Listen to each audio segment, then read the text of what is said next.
Hello, জয় রামকৃষ্ণ, জয় মা। আমাদের প্রিয় ছাত্র যুববৃন্দ, রামকৃষ্ণ মঠ অভ্যন্ত ভবন এই পূর্ণ তীর্থভূমি তোমরা জানো। মাস্টারমশাই শ্রীমঠ যে বংশভূমি, যেটিতে আমাদের গড়ে উঠেছে রামকৃষ্ণ মঠ, সেই পূর্ণভূমিতে বসে আমাদের এই সম্মেলন। আর এই সম্মেলনে আমরা শান্তি মন্ত্র পাঠ ঠাকুর মা স্বামীজির মন্ত্র দিয়ে শুরু করব। আর এটি করাবেন, আমরা সমবেতভাবে করব আমাদের রামকৃষ্ণ মঠ অভ্যন্ত ভবনের যিনি অধ্যক্ষ পূজ্য বালশ্রীমৎ স্বামী সিদ্ধেশ্বরানন্দজি মহারাজ। আমরা মহারাজের কণ্ঠের সঙ্গে কণ্ঠ মিলিয়ে সকলে মিলে এই বৈদিক মন্ত্র পাঠ করব এবং তারপরে আমরা স্বামী বিবেকানন্দের স্বদেশ মন্ত্র পাঠ করব। আর এখন একটা তো ভালো সময় চলছে, তোমরা জানো 132 বছরে যে চিকাগো মহাসম্মেলন, তারই মাঝখানের পর্বে আমরা আছি।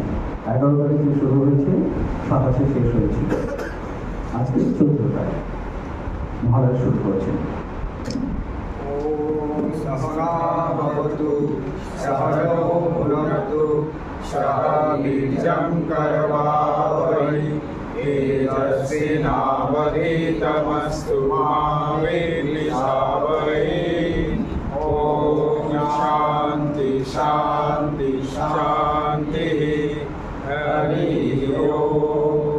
सं नो मित्रः संवर्धः सं नो भवताय यमा सं नो इन्द्रो बृहस्पतिः सं नो विष्णुरुक्रमः।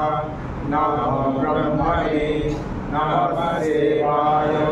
त्वमेव प्रत्यक्षं ब्रह्मासि त्वमेव प्रत्यक्षं ब्रह्म वदिष्यामि। वेदं वदिष्यामि सत्यं वदिष्यामि। तन्माभवतु तद्वक्तारं भवतु। आवतु माम् आवतु वक्तारम्। ॐ शान्ति शान्ति शान्तिः। हरिः ॐ। भद्रं कर्णेभिः शृणुयाम देवः भद्रं पश्येमाक्षभिर्यजत्राः। स्थिरैरङ्गैस्तुष्टुवागं शस्तनूभिः यशेमो देवहितं प्रदायुः। स्वस्ति न इन्द्रो वृद्धश्रवाः स्वस्ति न पूषा विश्ववेदाः स्वस्ति नस्ताक्षो वरिष्ठनेमिः स्वस्ति नो बृहस्पतिर्दधातु। ॐ शान्ति शान्ति शान्तिः। हरिः ॐ। तत्पुरुषयोगाग्निमहि गातुं यज्ञाय गातुं यज्ञपतये दैवी स्वस्तिरस्तनः स्वस्ति मानुषेभ्यः ऊर्ध्वं दिवाशेषं तन्नोऽस्तु द्विपदे संचतुष्पदे। ॐ शान्ति शान्ति शान्तिः। हरिः ॐ।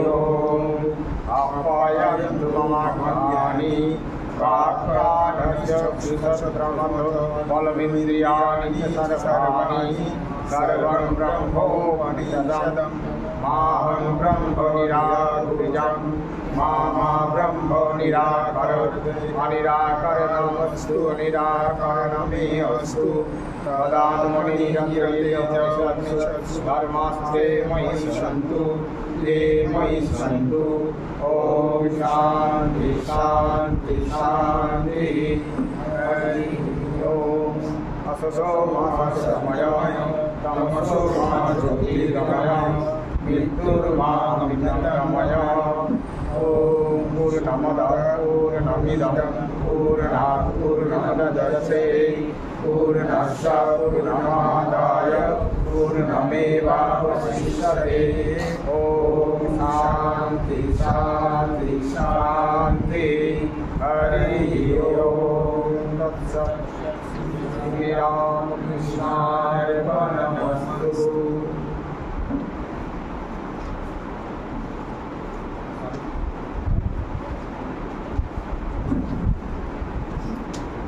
স্বদেশ মন্ত্র আমরা স্বদেশ মন্ত্র আমি পাঠ করবো, তার সাথে সাথে তারপরে আমরা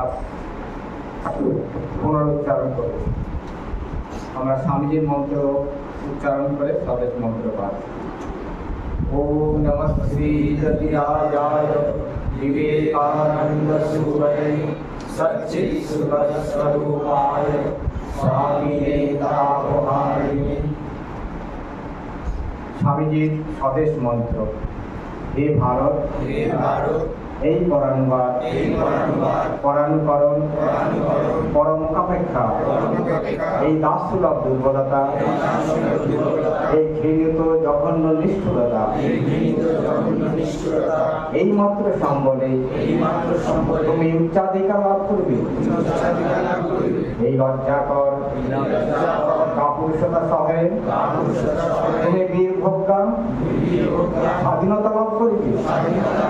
হে ভারত, ভুলিও না তোমার নারী জাতির আদর্শ সীতা, সাবিত্রী, দময়ন্তী।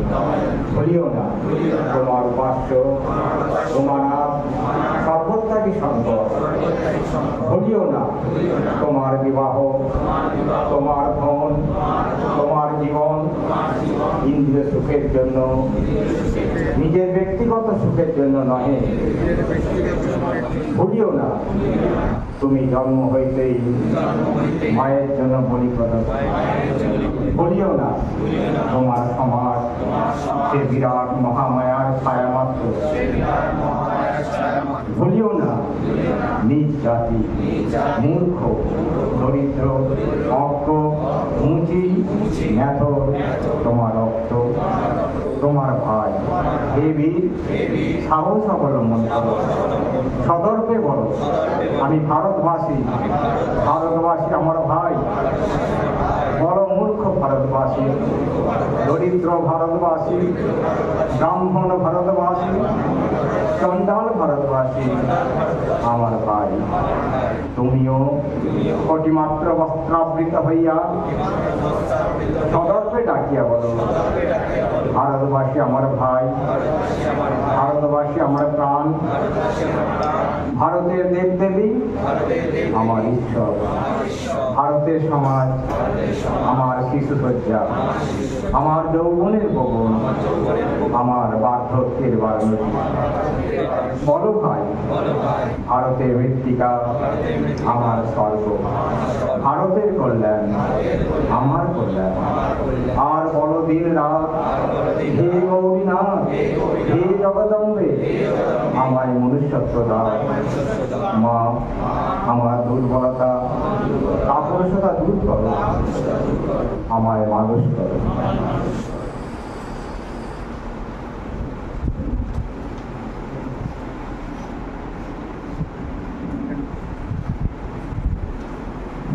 সবাই যুব সম্মেলনে আমাদের মধ্যে যারা স্বামী বিবেকানন্দের আদর্শকে ত্যাগ করে আমাদের মন্ত্রী জয়েন করেন, সেরকমই একজন ভ্রমণকারী সৌরভ মহারাজ স্বামীজির বাণী থেকে পাঠ করবেন।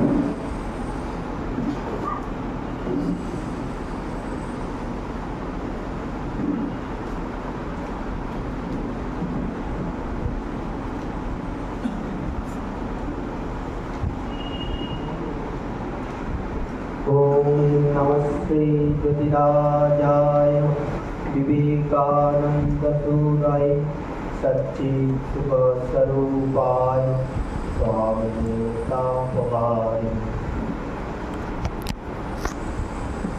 বিবেকানন্দের বাণী ও রচনা প্রথম খণ্ড থেকে।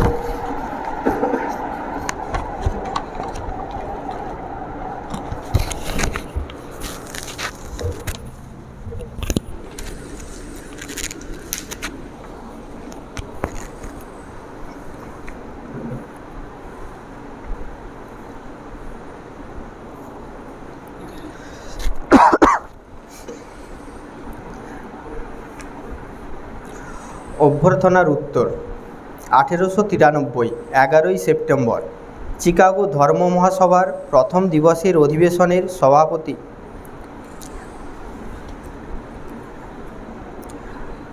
কার্নিভ্যাল গিবস শত্রুমণ্ডলের নিকট পরিচয় করাইয়া দিলেন। অভ্যর্থনার উত্তরে স্বামীজি বলেন, হে আমেরিকাবাসী ভগিনী ও ভাতৃবৃন্দ, আজ আপনারা আমাদিগকে যে আন্তরিক সাদর অভ্যর্থনা করিয়াছেন, তাহার উত্তর দিবার জন্য উঠিতে গিয়া আমার হৃদয় অনির্বচনীয় আনন্দে পরিপূর্ণ হইয়া গিয়াছে। পৃথিবীর মধ্যে সর্বাপেক্ষা প্রাচীন সন্ন্যাসী সমাজের পক্ষ হইতে আমি আপনাদিগকে ধন্যবাদ জানাইতেছি। সর্বধর্মের যিনি প্রসূতিস্বরূপ, তাহার নামে আমি আপনাদিগকে ধন্যবাদ জ্ঞাপন করিতেছি। সকল জাতি ও সম্প্রদায়ের অন্তর্গত কোটি কোটি হিন্দু নরনারীর হইয়া আমি আপনাদিগকে ধন্যবাদ দিতেছি। এই সভামঞ্চে সেই কয়েকজন বক্তাকেও আমি ধন্যবাদ জানাই, যাহারা প্রাচ্যদেশীয় প্রতিনিধিদের সম্বন্ধে এইরূপ মন্তব্য প্রকাশ করিলেন যে, অতি দূরদেশীয় জাতি সমূহের মধ্য হইতে যাহারা এখানে সমাগত হইয়াছেন, তাহারাও বিভিন্ন দেশে পরধর্ম সহিষ্ণুতার ভাব প্রচারে গৌরব দাবি করিতে পারেন। যে ধর্ম জগৎকে চিরকাল পরম সহিষ্ণুতা ও সর্ববিধ মত স্বীকার করার শিক্ষা দিয়া আসিতেছে, আমি সেই ধর্মভুক্ত বলিয়া নিজেকে গৌরবান্বিত মনে করি। আমরা শুধু সকল ধর্মকে সহ্য করি না, সকল ধর্মকেই আমরা সত্য বলিয়া বিশ্বাস করি। যে ধর্মের পবিত্র সংস্কৃত ভাষায় ইংরেজি এক্সক্লুশন শব্দটি অনুবাদ করা যায় না, আমি সেই ধর্মভুক্ত বলিয়া গর্ব অনুভব করি। যে জাতি পৃথিবীর সকল ধর্মের ও সকল জাতির নিপীড়িত ও আশ্রয়ার্থী জনগণকে চিরকাল আশ্রয় দিয়া আসিয়াছে, আমি সেই জাতির অন্তর্ভুক্ত বলিয়া নিজেকে গৌরবান্বিত মনে করি। আমি আপনাদের এই কথা বলিতে গর্ববোধ করিতেছি যে, আমরাই ইহুদিদের খাঁটি বংশধরগণের অবশিষ্ট অংশকে সাদরে হৃদয়ে ধারণ করিয়া রাখিয়াছি, এবং যে বৎসর রোমানদের ভয়ঙ্কর উৎপীড়নে তাহাদের পবিত্র মন্দির বিধ্বস্ত হয়, সেই বৎসরই তাহারা দক্ষিণ ভারতে আমাদের মধ্যে আশ্রয় লাভের জন্য আসিয়াছিল। জরাথুস্ট্রের অনুগামী মহান পারসিক জাতি অবশিষ্টাংশকে যে ধর্মাবলম্বীগণ আশ্রয় দান করিয়াছিল, এবং আজ পর্যন্ত যাহারা তাহাদিগকে প্রতিপালন করিতেছেন, আমি তাহাদেরই অন্তর্ভুক্ত। কোটি কোটি নরনারী যে স্তোত্রটি প্রতিদিন পাঠ করেন, সেই স্তবটি আমি শৈশব হইতেই আবৃত্তি করিয়া আসিতেছি। তাহারই কয়েকটি পংক্তি উদ্ধৃত করিয়া আমি আপনাদের নিকট বলিতেছি। রুচিনাং বৈচিত্র্য দ্বিজকুটিল নানা পথজুষাং নৃণামেক গম্যতমসি পয়সামরণ ইব। বিভিন্ন নদীর উৎস বিভিন্ন স্থানে, কিন্তু তাহারা সকলেই যেন এক সমুদ্রে তাহাদের জলরাশি ঢালিয়া মিলাইয়া দেয়। তেমনি হে ভগবান, নিজ নিজ রুচির বৈচিত্র্যবশত সকল সরল ও কুটিল নানা পথে যাহারা চলিয়াছে, তুমি তাহাদের সকলের একমাত্র লক্ষ্য। পৃথিবীতে এ যাবৎ অনুষ্ঠিত সম্মেলনগুলির মধ্যে অন্যতম শ্রেষ্ঠ মহাসম্মেলন এই ধর্ম মহাসভা। গীতা প্রচারিত সেই অপূর্ব মতেরই সত্যতা প্রতিপন্ন করিতেছে, সেই বাণী ঘোষণা করিতেছে। যে যথা মাং প্রপদ্যন্তে স্তং তথৈব ভজাম্যহম মম বর্তানুবর্তন্তে মনুষ্যা পার্থ সর্বশঃ। যে যে ভাব আশ্রয় করিয়া আসুক না কেন, আমি তাহাদের সেইভাবেই অনুগ্রহ করিয়া থাকি। হে অর্জুন, মনুষ্যগণ সর্বতোভাবে আমার পথেই চলিয়া থাকে। সাম্প্রদায়িকতা, গোঁড়ামি ও এগুলির ভয়াবহ ফলস্বরূপ ধর্ম উন্মত্ততা এই সুন্দর পৃথিবীকে বহুকাল অধিকার করিয়া রাখিয়াছে। ইহারা পৃথিবীকে হিংসায় পূর্ণ করিয়াছে, বারবার ইহাকে নরশনিতে সিক্ত করিয়াছে, সভ্যতা ধ্বংস করিয়াছে এবং সমগ্র জাতিকে হতাশায় মগ্ন করিয়াছে। এই সকল ভীষণ পিশাচগুলি যদি না থাকিত, তাহা হইলে মানব সমাজ আজ পূর্বাপেক্ষা অনেক উন্নত হইত। তবে ইহাদের মৃত্যুকাল উপস্থিত, এবং আমি সর্বতোভাবে আশা করি এই ধর্ম মহাসমিতির সম্মানার্থক আজ যে ঘণ্টাধ্বনি নিনাদিত হইয়াছে, তাহাই সর্ববিধ ধর্ম উন্মত্ততা, তরবারি অথবা লেখনী মুখে অনুষ্ঠিত সর্বপ্রকার নির্যাতন এবং একই লক্ষ্যের দিকে অগ্রসর ব্যক্তিগণের মধ্যে সর্ববিধ অসদ্ভাবকে সম্পূর্ণ অবসানের বার্তা ঘোষণা করুক। ওম শান্তি শান্তি শান্তি, হরি ওম।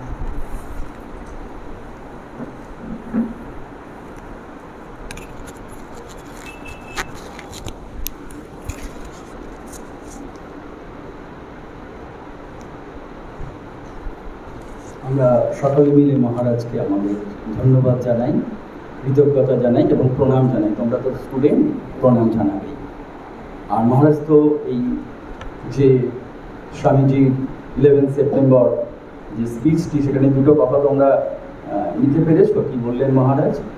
একটি বললেন পরধর্ম সহিষ্ণুতা, আর একটা সর্বজনীন universal tolerance and universal acceptance. আমরা শুধু সকল ধর্মকে সাধারণভাবে নিই এরকম অর্থে নয়, তাকে গ্রহণও করি, কাউকে বর্জন করি না। এটাই ভারতবর্ষের সংস্কৃতি, যেটিকে বিশ্বের দরবারে নিয়ে গেলেন স্বামীজি। এরপর আমরা সঙ্গীত, স্বামীজির ভাবনার সঙ্গীত পরিবেশন করবেন সুব্রত দাস মহাশয়। আমরা স্বামীজির সঙ্গীতের মধ্যে দিয়ে স্বামীজিকে শ্রদ্ধা জানাচ্ছি। অন্য টেবিলে করো না, আরে ওটা তো অনলাইনে লিস্টটা ওখানে ওই দিয়ে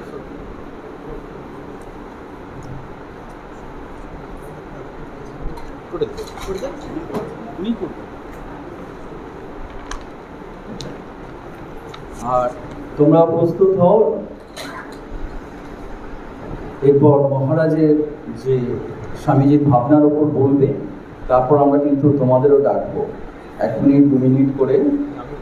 আর হ্যাঁ, তোমাদের নিজ নিজ জীবনের কি উদ্দেশ্য একটু থিঙ্কিং করে রেখে দাও। মহারাজের বলবার পর তোমাদের আমরা ডাকবো।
বিবেকানন্দ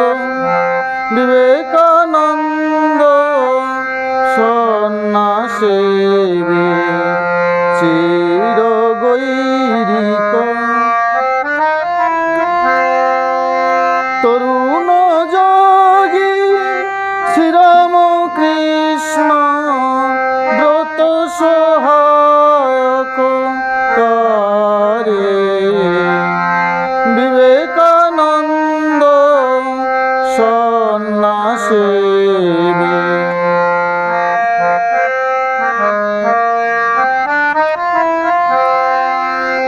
যজ্ঞাহুতি হোম শিখা সম তুমি তেজস্বী তপস পরম যজ্ঞাহুতির হোম শিখা সম তুমি তেজস্বী তপস পরম ভরতরিন্দম নম নম বিশ্বমঠ বিহারী তরুণ যোগী শ্রীরাম কৃষ্ণ ব্রত সহায়ক কারে বিবেকানন্দ সন্ন্যাসেবী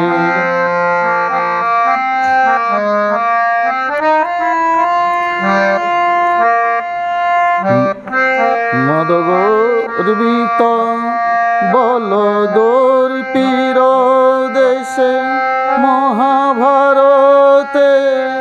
বাণী শোনায় বিজয়ী ঘুচাইলে স্বদেশের অপযশ গ্লানি মদগর্বিত বলদর্পীর দেশে মহাভারতের বাণী শোনায় বিজয়ী ঘুচাইলে স্বদেশের অপযশ গ্লানি ভারতে আনিলে তুমি নববেদ মুছে দিলে জাতি ধর্মের ভেদ জীবে ঈশ্বরে অভেদ আত্মা জানাইলে চারি বিবেকানন্দ সন্ন্যাসী চির গৈরিক ধারি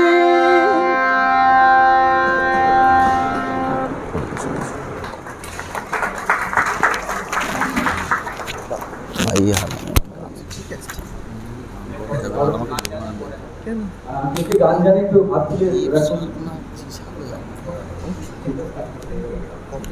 তো গানটা আমরা শুনলাম, মর্মার্থটা বুঝলাম। এই ভারতবর্ষে যে ভীত গৌরব যেটি চলে গেছিল সেটিকে আবার বিশ্বের দরবারে স্বামী বিবেকানন্দ উপনীত করলেন। ভারতবর্ষ এবং স্বামী বিবেকানন্দ একই জিনিস। আর এই পরিপ্রেক্ষিতেই স্বামীজির ভাবনা ছাত্র জীবনে, যুব সমাজের কাছে এবং আজকে এই সামাজিক পরিপ্রেক্ষিতে স্বামীজির ভাবনা, এটিকে আলোচনা করবেন রামকৃষ্ণ মঠ কাঠামোট ভবনের অধ্যক্ষ পূজ্যপাদ শ্রীমৎ স্বামী সিদ্ধেশানন্দজি মহারাজ। আমরা মহারাজের কাছে আমরা সকলে মিলে প্রণাম জানিয়ে নিবেদন করব এই স্বামীজির ভাবনা আলোচনাটি শুরু করবার জন্য।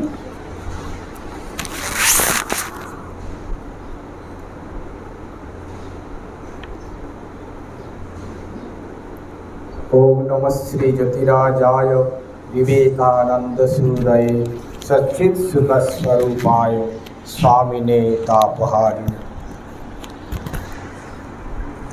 ঠাকুর মা স্বামীজির এবং মাস্টারমশাইয়ের চরণে প্রণাম নিবেদন করি। আজকে আমরা একটি ছোট্ট যুবক সম্মেলন, যুবক বা যুব সম্মেলনে উপস্থিত হয়েছি। তাই প্রথমেই যারা আমাদের সাথে এখানে উপস্থিত হয়েছে সমস্ত ভাইদের আমরা স্বাগত জানাচ্ছি, অভিনন্দন জানাচ্ছি। আজকে এখানে তোমরা এসে আমাদের সাথে কিছুক্ষণ স্বামীজির স্মরণ মননে আমরা একটু সময় অতিবাহিত করব, স্বামীজিকে শ্রদ্ধা জানাবো। তাই আমরা সমবেত হয়েছি এবং উপস্থিত হয়েছেন আমাদের মাননীয় সুপ্রতীক চক্রবর্তী মহাশয়। চক্রবর্তী তো ওই ভট্টাচার্য চক্রবর্তী একটু গোলমাল হয়ে যায়। উপস্থিত আছে আমাদের সুকান্তি রায়, ব্রহ্মচারী সৌরভ মহারাজ, আর আমাদের চিত্রাংশু বোস। তোমরা অনেকেই জানো এটি আমাদের বেলুড় মঠের একটা গাইডলাইন আছে যে যুবকদের স্বামীজির ভাবনার সাথে কিছুটা পরিচয় করিয়ে দেওয়া।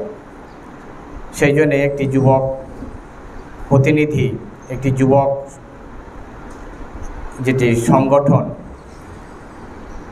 তার কনভেনার হিসাবে আজকে এই চিত্রাংশু, যদিও এটি বেলুড় মঠের ডাইরেক্ট যুবপতি সম্মেলন নয়, যুব সম্মেলন নয়, এটি কথামৃত ভবনের একটি ভ্যালু এডুকেশন বা স্বামীজির আদর্শে, স্বামীজির ভাবনাকে আমাদের সকলের মধ্যে পারস্পরিক ভাব বিতরণ, ভাব বিনিময়, সেই উদ্দেশ্যেই আজকে আমরা এখানে সমবেত, যাতে আমরা এই স্বামীজির যে বাণী, স্বামীজির যে আদর্শ, স্বামীজির উপদেশ, সেটাকে অন্তত আমরা কিছুটা জীবনে যদি বাস্তবায়িত করতে পারি, সেটি আমাদের প্রধান উদ্দেশ্য। স্বামীজি তিনি আমাদের জন্যেই, ভারতবর্ষের জন্যেই তিনি ছুটে গিয়েছিলেন সুদূর যে চিকাগো, আমেরিকা, সেখানে তিনি ভারতবর্ষের যে মহিমা, ভারতবর্ষের যে গৌরব, সেটি তিনি তুলে ধরেছিলেন। কয়েকদিন আগেই তারই পুনরাবৃত্তি আমরা স্মরণ করেছি। 11ই সেপ্টেম্বর 1893-এ যে ঘটনাটি ঘটেছিল, তোমরা অনেকেই অল্প বিস্তর জানো, যে যে উদ্দেশ্য নিয়ে তিনি পৃথিবীতে অবতীর্ণ হয়েছিলেন, মানব জাতির, মানুষকে যাতে পরস্পরকে তা শ্রদ্ধা করে, পরস্পরের সাথে যে ভাব বিনিময়, সেটিকে যাতে সারা বিশ্বের কাছে পৌঁছে দিয়ে যায়, সেই জন্যই স্বামীজি তিনি পৃথিবীতে অবতীর্ণ হয়েছিলেন। সেটি এই যুগের অবতার শ্রীরামকৃষ্ণ, তিনি স্বামীজিকে আগেই বলে দিয়েছিলেন যে নরেন শিক্ষে দেবে, যখন হাঁক দেবে ঘরে বাইরে। সেটির জন্যেই ভারতবর্ষ, তাকে যদি বাঁচিয়ে রাখা যায় তাহলে গোটা পৃথিবী বাঁচতে পারবে, আর ভারতবর্ষ যদি ধ্বংস হয়ে যায় সমস্ত পৃথিবী ধ্বংস হয়ে যাবে। এটি স্বামীজি আমাদের যেটি তার অবদান, তিনি ভারতবর্ষকে জগতের মাঝখানে উচ্চাসনে বসিয়ে দিয়ে গেছিলেন সেই 1893 খ্রিস্টাব্দে, যার জন্যই আজকে আমরা এই ভারতবর্ষকে স্বাধীনভাবে দেখতে পাচ্ছি। ভারতবর্ষ যে স্বাধীনতা, এর কিন্তু প্রধান কারিগর স্বামী বিবেকানন্দ, আর কেউ নয়। যদি বিবেকানন্দ না থাকতেন, ভারতবর্ষ আজকে স্বাধীনতা লাভ করতে কোনোভাবেই সক্ষম হতো না। আর স্বামীজি চেয়েছেন তোমাদের মতন যুবকদের, যারা এই স্বাধীনতাটাকে ধরে রাখতে পারবে, ভারতবর্ষের যে মহিমা, সেটিকে আরও পৃথিবীর সামনে সেটাকে তুলে ধরতে পারবে। সেটাই দায়িত্ব আমাদের সকলের। তিনি স্বাধীনতা দিয়ে গেছেন, আমরা স্বাধীনতা পেয়েছি, কিন্তু তাকে ধরে রাখার যে দায়িত্ব, সেটি আমাদের সকলের। বিশেষ করে স্বামীজি এই যুবকদের প্রতি তার এই আহ্বান, যুবকদের উপরে তিনি এই ভার তিনি দিয়ে গেছেন। এটি সব সময় আমাদের স্মরণ রাখতে হবে যে তিনি আমাদের উপর এই যে ভার ন্যস্ত করে গেছেন, সেটা যেন আমি আমার দিক থেকে যতটা সম্ভব সেটাকে পালন করতে পারি। সেই পালন করার জন্যেই মাঝে মাঝে আমাদের স্বামীজিকে স্মরণ করা, তার যেটি উদ্দেশ্য সেটিকে মনে করা। সেই জন্যই আজকে আমরা এই স্বামীজির ভাবনাকে যাতে আমরা পরস্পর সেটি মনে রাখতে পারি, মনে করতে পারি, সেই উদ্দেশ্য নিয়ে আমাদের এই যুব সম্মেলন। স্বামীজির যে বাণী, স্বামীজির উপদেশ, সেটিকে স্মরণ করা। স্বামীজি 100 যুবক চেয়েছিলেন, যদি 100টি যুবক সাহসী, নির্ভীক এবং চরিত্রবান, এইটি স্বামীজির প্রধান উপদেশ, যে চরিত্রবান, সাহসী, নির্ভীক যুবক প্রয়োজন। আর সেই চরিত্রবান, নির্ভীক, সাহসী হতে গেলে আমাদের স্বামীজিকে অনুসরণ করতে হবে, স্বামীজির আদর্শকে স্মরণ করতে হবে, স্বামীজির বাণীকে জীবনে প্রতিফলিত করতে হবে। স্বামীজি বারবার বলেছেন যে দাও দাও ফিরে নাহি যাও, থাকে যদি হৃদয়ে সম্বল। তাই আমাদের দেওয়ার মনোভাবটা যেন সব সময় আমরা ধরে রাখতে পারি, যে আমরা এখান থেকে নেব কম, দেব বেশি। এই নিঃস্বার্থপর স্যাক্রিফাইস, এটি স্বামীজির আদর্শ, যে আমাদের নিঃস্বার্থ হতে হবে, ত্যাগ স্বীকার করতে হবে, পরের জন্য ভাবতে হবে। স্বার্থপর নয়, শুধু নিজের জন্যে নয়, শুধু নিজের নয়, নিজের স্বজন পরিজন তাদের জন্য নয়, সকলের জন্য, অপরের জন্য। এই ভাবনা আমাদের যত আমরা ভাবতে পারবো, যত আমরা পরের জন্যে চিন্তা করব, পরের সাহায্যে হাত বাড়িয়ে দেব, নিজের আমিত্বকে, নিজের স্বার্থকে যত ত্যাগ করতে পারবো, ততই আমাদের চরিত্র পবিত্র হবে। আর এই পবিত্র হৃদয় চরিত্রবানেই একমাত্র নির্ভীক হতে পারে, সাহসী হতে পারে, সকল কাজে সাফল্য লাভ করতে পারে। তাই আমাদের জাগতিক বা আধ্যাত্মিক এই দুটোই আমাদের লক্ষ্যে পৌঁছানোর জন্যে আমাদের চরিত্রের খুব দরকার। চরিত্রবান হতে হবে, সচ্চরিত্র, অর্থাৎ নিজের যে স্বার্থ, সেই স্বার্থ কিছুটা ত্যাগ করে আমাদের জীবন তৈরি করতে হবে। ঠাকুর মা স্বামীজির এই আদর্শ, যে আমাদের মানুষ হতে হবে। স্বামীজি বলছেন যে টাকায় কখনো মানুষ করতে পারে না, মানুষই টাকা করে। তাই অর্থ, ধন সম্পদ দিয়ে মানুষ তৈরি হয় না।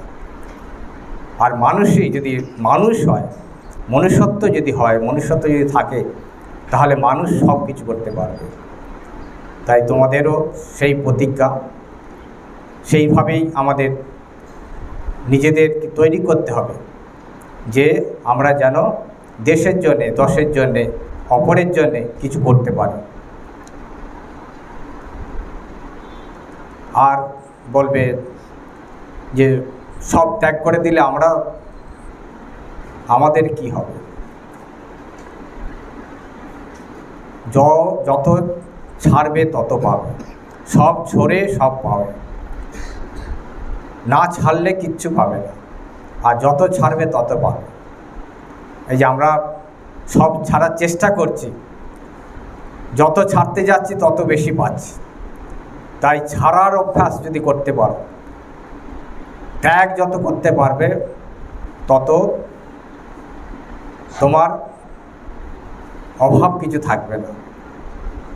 ত্যাগে নয় কে না অমৃতত্ব মানুষ, ত্যাগেতেই একমাত্র সব কিছু পাওয়া যায়, ভোগে পাওয়া যায় না। ভোগ করতে গেলে সব শেষ হয়ে যায়, কিন্তু ত্যাগ করতে গেলে ত্যাগে সব পেয়ে যায়, কিছুই হারায় না। যত ছাড়বে তত আসবে। বলে তুমি যদি তোমার একটা দিক উন্মুক্ত রাখো, যত দেখবে জল বেরিয়ে যাচ্ছে, আবার সেই জল প্রবেশ করছে তার থেকে দ্বিগুণ। আজকে তোমাদের আমরা স্বামীজির এই যে আদর্শ বা স্বামীজির বাণী,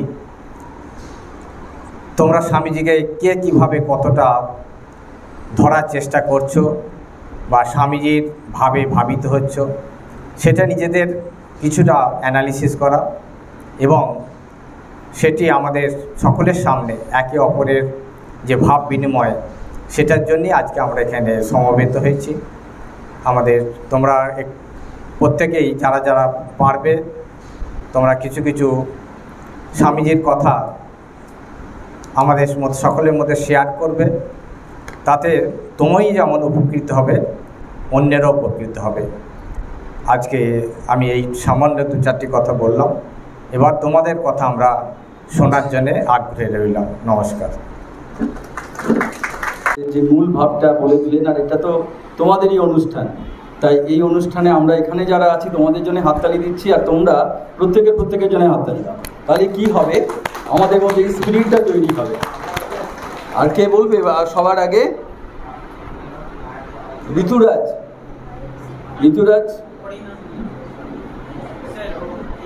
আচ্ছা, রক্তিমকে আমি দেখতে পাচ্ছি, রক্তিম চলে এসো। আমরা প্রত্যেকে খুব ছোট্ট 1 মিনিট 1.5 মিনিট ম্যাক্সিমাম 2 মিনিট বলবো, তো তার মধ্যে আমাদের প্রতিফলন ঘটবে নিজ নিজ জীবনের উদ্দেশ্যে। ঋতুরাজ কি আছে? ঠিক আছে, আচ্ছা ঋতুরাজ এসে গেছে, তুমি একটু বসো, সেকেন্ড তুমি চলে আসো। এই ঋতুরাজকে, এ কি ঋতুরাজ? কে ঋতুরাজ? ঋতুরাজকে তুমি এসো, তোমার নাম ডাকছি তো। এটা সবসময় ভাববে, এটা তোমাদের স্বামীজি কাদের? যুব সমাজে স্বামীজির মন্ত্র মোরা ভুলবো না। স্বামীজির স্বদেশ প্রেম, স্বামীজির ভালোবাসা, স্বামীজির এই মানুষের প্রতি তার যে আকুতি, সেটি প্রতিফলন করবে তোমাদের মধ্যে। সেই জন্যই তো তোমাদের নিয়ে রামকৃষ্ণ মঠ, রামকৃষ্ণ মিশন বা অন্যান্য সংগঠনগুলো চলা। তোমরা চাইলে কিনা হতে পারে, সেটা প্রত্যক্ষ প্রতিফলন আজকে ঘটছে আমাদের পাশের রাষ্ট্রে। আমি নাম বলছি না, কিন্তু দেখতেই পাচ্ছ কি হচ্ছে। যেখানে দুর্নীতি সেখানে দাঁড়িয়ে যাচ্ছে এই যুব সমাজ। তাই নৈতিকতার পিছনে যেটি আছে, আমাদের মহারাজ বলে গেলেন ভ্যালু এডুকেশন, সেটিরই প্রতিফলন করছে। ঋতুরাজ চলে এসো।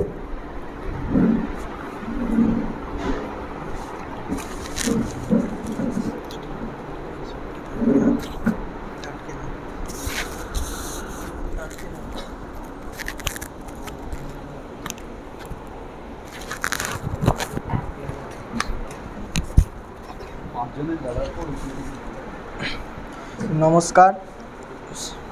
সকল ঠাকুরমা স্বামীজিকে আমার প্রণাম, সকল গুরুজনদের আমার প্রণাম জানাই। আমার বয়সী যারা আছে তাদেরকে আমার ভালোবাসা। আমি করুণাময়ী মা করুণাময়ী রামকৃষ্ণ সেবাশ্রমের আমি করুণাময়ী মা করুণাময়ী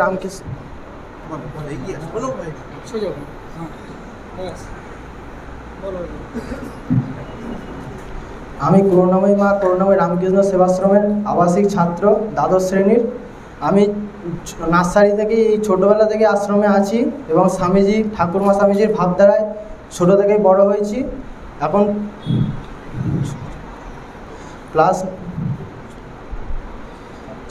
পরবর্তীকালে বড় হয়ে যখন চাকরি জীবন করব, স্বামীজির ভাবধারায় চলব এবং আমার থেকে যারা ছোট আছে তাদেরকেও শেখাবো যে স্বামীজির ভাবধারায় চলতে হবে, তাদেরকে সব কিছু শেখাবো। এবং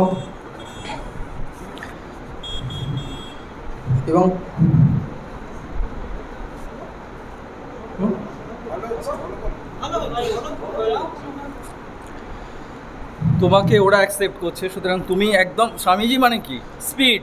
তুমি তো আবার আমাদের মঠ মিশনেরই, চলো চলো একদম এনকারেজ করো, ওদিকে ইনফ্লুয়েন্স করো। স্বামীজির ভাবধারায় চলবো এবং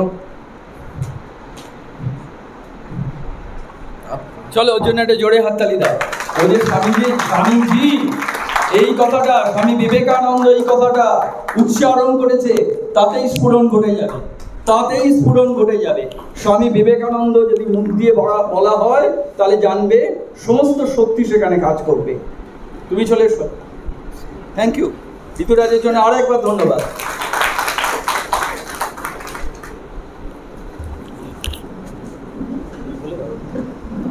good afternoon to all. First of all আমি পূজনীয় মহারাজ স্বামী সিদ্ধেশানন্দজি মহারাজের চরণে আমার প্রণাম নিবেদন করছি। আমি প্রণাম জানাই আমাদের বাকি যারা আছেন সদস্য রামকৃষ্ণ মিশনের বাকি সাধু ব্রহ্মচারী মহারাজদের চরণে আমার সশ্রদ্ধ প্রণাম নিবেদন করছি। সুকান্তি স্যারের কথা সূত্র ধরে আমি একটা কথা বলতে চাই। যেমন আমার আগের ছেলেটি উচ্চারণ করলেন স্বামী বিবেকানন্দ, স্বামী বিবেকানন্দের নামেই যেমন একটা স্ফুরণ আছে, ঠিক তেমনি সিস্টার নিবেদিতা বলছেন স্বামী বিবেকানন্দ তার জীবদ্দশায় যখন ইন্ডিয়া এই ওয়ার্ডটি প্রোনাউন্স করতেন, so much pride, so much passion and so much love that used to get manifested with these 5 letters. After that, I've never seen anybody যে এত প্যাশনেটলি এবং এত ভালোবাসার সাথে নিজের দেশের নামটা প্রোনাউন্স করতে পারে। ইন্ডিয়া, আমরা গর্বিত, আমরা ভারতবাসী। এই বলে আমি আমার ইনিশিয়াল বক্তব্যটা শুরু করছি। আমার জীবনে স্বামীজির কী প্রভাব সেটা বলে আমি শুরু করবো আমার বক্তব্য। When I started reading Swami Vivekananda, that is back in 2002-03 I would say, because আমি তখন আমার 12-13 বছর বয়স ছিল। আমার বাবা আমাকে একটা বই কিনে এনে দিয়েছিলেন। বইটার নাম ছিল সবার স্বামীজি। বইটার দাম ছিল তখনকার দিনে 2 টাকা। সেই বইটা দিয়ে আমার স্বামীজিকে জানা শুরু। স্বামীজিকে পরবর্তীকালে জানার সুযোগ পেয়েছি যে সমস্ত মহারাজদের সান্নিধ্যে এসে। তাদের মধ্যে অবশ্যই বলতে হয় পূজনীয় মহারাজ স্বামী সোমেশ্বরানন্দজি মহারাজ, পূজনীয় মহারাজ স্বামী আত্মস্থানন্দজি মহারাজ এবং বর্তমান সময় দাঁড়িয়ে পূজনীয় স্বামী সহিতানন্দজি মহারাজ। তাদের লেখা পড়ে, তাদের কথা শুনে আমি স্বামীজিকে নিজের জীবনে ঢালার চেষ্টা করেছি। স্বামীজির যে কয়েকটি কথা আমাকে ভীষণভাবে ইন্সপায়ার করেছে সেগুলো আমি স্টেপ বাই স্টেপ বলবো। প্রথম কথা যেটা আমি বলার চেষ্টা করব সেটা হচ্ছে, এক, স্বামীজি ধর্মের একটা নতুন সংজ্ঞা আমাদের সবার সামনে তুলে ধরেছিলেন। আজও দাঁড়িয়ে, আজকের ডেটে দাঁড়িয়েও আমরা মূলত ধর্ম মানে আমাদের যুব সমাজের কাছে মনে করি যে একটা আচার অনুষ্ঠান বা ঘণ্টা নাড়া ধর্ম যেটাকে বলা হয়। আজকে উপোস, কালকে সূর্য দেখতে নেই, পরশু চাঁদ দেখতে নেই। স্বামীজি কিন্তু এই জিনিসটাকে প্রায়োরিটি না দিয়ে উনি ধর্মের একটা নতুন সংজ্ঞা তৈরি করলেন, যার জিসটা হচ্ছে পশুত্ব থেকে মনুষ্যত্ব, মনুষ্যত্ব থেকে দেবত্ব। এই যে জার্নিটা স্বামীজি তার নিজের জীবন দিয়ে দেখালেন। স্বামীজি বললেন, religion is not about a journey between false to truth, but it's a journey from lower truth to highest truth. Lower truth কোনটা? পশুত্ব। পশু কি করে? পশুর খাবার ছিনিয়ে নিয়ে খায়। এটা একটা পশুর গুণ। আমরা কিন্তু পশু হয়েই জন্মেছি, পশুত্ব থেকে মনুষ্যত্বে উঠতে হবে। মানুষের স্বাভাবিক চরিত্র কি না, মানুষ নিজেও খায় এবং নিজে খাবার পর উদ্বৃত্তটুকু যেটি থাকে সেটি লোকের মধ্যে বিলিয়ে দেয়। এটি মনুষ্যত্বের গুণ। এর উপরে যিনি থাকেন, যেরকম স্বামী বিবেকানন্দ বা ঠাকুর শ্রী রামকৃষ্ণদেব বা ভগবান শ্রী চৈতন্যদেব যারাই ছিলেন, তাদের উদ্দেশ্য ছিল জীবনের একটাই, নিজে না খেয়ে অন্য লোককে খাওয়ানো। এটা দেবতার গুণ। যারা এই মর্মে নিজেদের জীবন কাটাতে পারেন তারা মূলত দেবতা বলেই আমাদের সমাজে খ্যাতি পান। তো এই বিষয়টিকে আমি আমার নিজের জীবনে ঢালার চেষ্টা করেছি। আমার জীবনের এখনও মতো থাকে এই জার্নিতে আমি কতদূর প্রোগ্রেস করলাম। এক। সেকেন্ড হচ্ছে, একটা সময় স্বামীজির জীবন পড়তে গিয়ে আমরা যে দেখি হিন্দু ধর্মের যে প্লাস পয়েন্ট, মাইনাস পয়েন্ট, এইগুলো নিয়ে পড়তে পড়তে একটা সময় মনে হয়েছিল যে স্বামীজি যে কথাগুলো বললেন, গীতার কথা, বেদান্তের কথা, এমন তো না যে স্বামীজি এগুলো নিজের থেকে লিখেছিলেন। স্বামীজি জন্মানোর আগে তো গীতা হয়ে গেছে। গীতার কথা 5000 বছর আগেকার কথা। তাহলে what is the unique contribution of Swamiji, যেটা আমাদের কর্পোরেট ইন্ডাস্ট্রিতে বলা হয় যে তোমার ইউনিক কন্ট্রিবিউশন কি একটা পার্টিকুলার প্রজেক্টে যখন জিজ্ঞাসা করা হয় যে তোমার ইউনিক কন্ট্রিবিউশনটা কি, তো এর উত্তর খুঁজতে গিয়ে আমি একটা কনভারসেশন পেয়েছিলাম যেখানে সিস্টার নিবেদিতা বলছেন যে Swamiji was the only person who first said that there is no difference between secular and sacred. অর্থাৎ যা আমরা ডে টু ডে লাইফে লিড করছি, আমাদের ডে টু ডে লাইফের যে অ্যাক্টিভিটি, আর যা মন্দিরে গিয়ে যাকে দেখছি তার সাথে এর কোনো পার্থক্য নেই। ঠাকুর যেটা বলতেন যে চোখ বন্ধ করলে ঈশ্বর আছে, চোখ খুললে ঈশ্বর নেই, এ কেমন ভগবান? যাহা মন্দিরে আছে তাহাই সামনে আসে, তাহাই সবার মধ্যে বিরাজমান। এই জায়গা থেকেই মূলত জন্ম হয় সেলফলেস অ্যাক্টিভিটির। যখন আপনি ব্যক্তি স্বার্থের ঊর্ধ্বে উঠে কোনো মানুষের সেবা করবেন, তখন জানবেন যে আপনি ঈশ্বরেরই সেবা করছেন। এবং আমি আমার জীবন দিয়ে উপলব্ধি করে দেখেছি, যতটুকু সেবা আমি করতে পেরেছি তার একটা অদ্ভুত আনন্দ আমি পেয়েছি। এবং তৃতীয় হচ্ছে, যেটি সবচেয়ে বড় কাজ আমার জীবনে মনে করি, স্বামীজির প্রতিষ্ঠা করা এত বড় সাম্রাজ্য এই রামকৃষ্ণ মঠ এবং রামকৃষ্ণ মিশন, এই রামকৃষ্ণ মঠ মিশনের মহারাজরা যারা কাজ করছেন তাদেরকে যেমনভাবে হোক সাহায্য করা এবং আমার পরিবার পরিজন এবং বন্ধুবান্ধবদের মধ্যে স্বামীজির ভাব প্রচার করা, যতটা আমার সাধ্য সেই অনুযায়ী প্রচার করা, এটি আমার জীবনের উদ্দেশ্য। সবাইকে প্রণাম জানাই, নমস্কার জানাই, সুস্থ থাকুন, ভালো থাকুন, ধন্যবাদ, নমস্কার। চলো, আমরা দক্ষিণকে আর দুটো ধন্যবাদ অলরেডি দিয়েই দিয়েছো। পরের জন চলে এসো। অনন্ত দত্ত, এই স্ফুরণটা ঘটবে, এটা স্বামীজির প্ল্যাটফর্ম নয়, এটা তোমাদের প্ল্যাটফর্ম, তোমরা স্বামীজির প্রতিনিধি, এই ভাবটা রেখে চলে এসো। অনন্ত।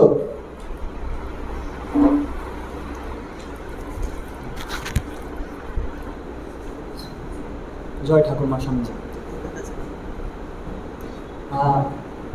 প্রথমে আমি একটা ছোটো থেকে গল্প বলতে চাই, যেটা কিছুদিন আগে পড়ছিলাম। সঞ্জীব চট্টোপাধ্যায়ের লেখা মামা সমগ্র থেকে সোনার পালক। গল্পটা ঠিক এইরকম, একজন বড় মামা আছেন, তিনি বিখ্যাত ডাক্তার, আর তার একটা ভাগ্নে আছে। একদিন তাদের খুব সম্পর্ক খুবই ভালো, যে একদম গলায় গলায় বন্ধুত্ব যাকে বলে। বড় মামার সাথে একদম বেস্ট ফ্রেন্ড তার ভাগ্নে। কী হয়েছে, একদিন তারা ছাদে বসে আছেন, কী করবেন, গল্প করছেন বন্ধুদের মতন। হঠাৎ করে ভাবনার কাছে, ভাবনার নাম হচ্ছে পিন্টু, তার নাম ছোটো করে বলছি পিন্টু শুয়ে আছে। হঠাৎ করে মনে হলো কি একটা যেন পড়লো আকাশ থেকে। কী পড়লো, তুলে দেখছেন যে একটা পালক। কী পালক পালক পড়লো, কী ব্যাপার? বড় মামাকে দেখালেন, দেখো মামা, একটা পালক পেয়েছি, এটা কী বলো তো? তো বড় মামা বলছেন, দেখলেন পালকটাকে, দেখে বলছেন, জানিস এটা সোনার পালক। সোনার পালক আবার পাওয়া যাবে নাকি রাত্রেবেলায়? তো বলছেন যে এটা সোনার পালক, জানিস এটা খুব কম জনের পায়। এটা হচ্ছে সরস্বতী মা এসে দিয়ে যান রাত্রেবেলায়। উনি তো হাসি করে আসেন মাঝে মাঝে, একটু দেখেন কারা ভালো পড়াশুনোয়, কারা তাদের উপর দিয়ে যান এই পালকটা। তো তুই খুব ভাগ্যবান রে, আমিও ছোটোবেলায় পেয়েছিলাম। সে তিনি ডাক্তার, যেহেতু তিনি খুব বড়, তো কিন্তু ভাবছে বাবা মামাও পেয়েছিল এরকম সোনা পালক, আমি পেলাম, আমি কি সবার মধ্যে থেকে আলাদা নাকি যে আমাকে সোনার পালক দিয়ে গেল? তো বড় মামা বলছেন, এটা কিন্তু কাউকে বলবি না যে তুই সোনার পালক পেয়েছিস, ঠিক আছে? একদম কাউকে বলবি না, নিজের কাছে রেখে দে, ঠিক আছে? আর এটাও বললেন যে জানিস সোনার পালক খুব কম জনেরা পায়, যারা খুব সৎ হয়, যারা চরিত্রবান হয়, যারা নিজের ওপর বিশ্বাস রাখে, পড়াশোনা খুব ভালো করে লোকের কষ্টে নিজের কষ্ট বুঝে নেয়, লোককে খুব সাহায্য করে, এটা রেখে দে, ঠিক আছে? ঠিক আছে, সেই দিনটা গেল, কিন্তু রাত্রিবেলায় এসে পিন্টু ঘুমোতে পারছে না। কেন? তার মাথায় সেই কথাগুলো ঘুরছে যে আমি সোনার পালক পেলাম, আমি কি অন্যের থেকে আলাদা? এটা কিন্তু কেন?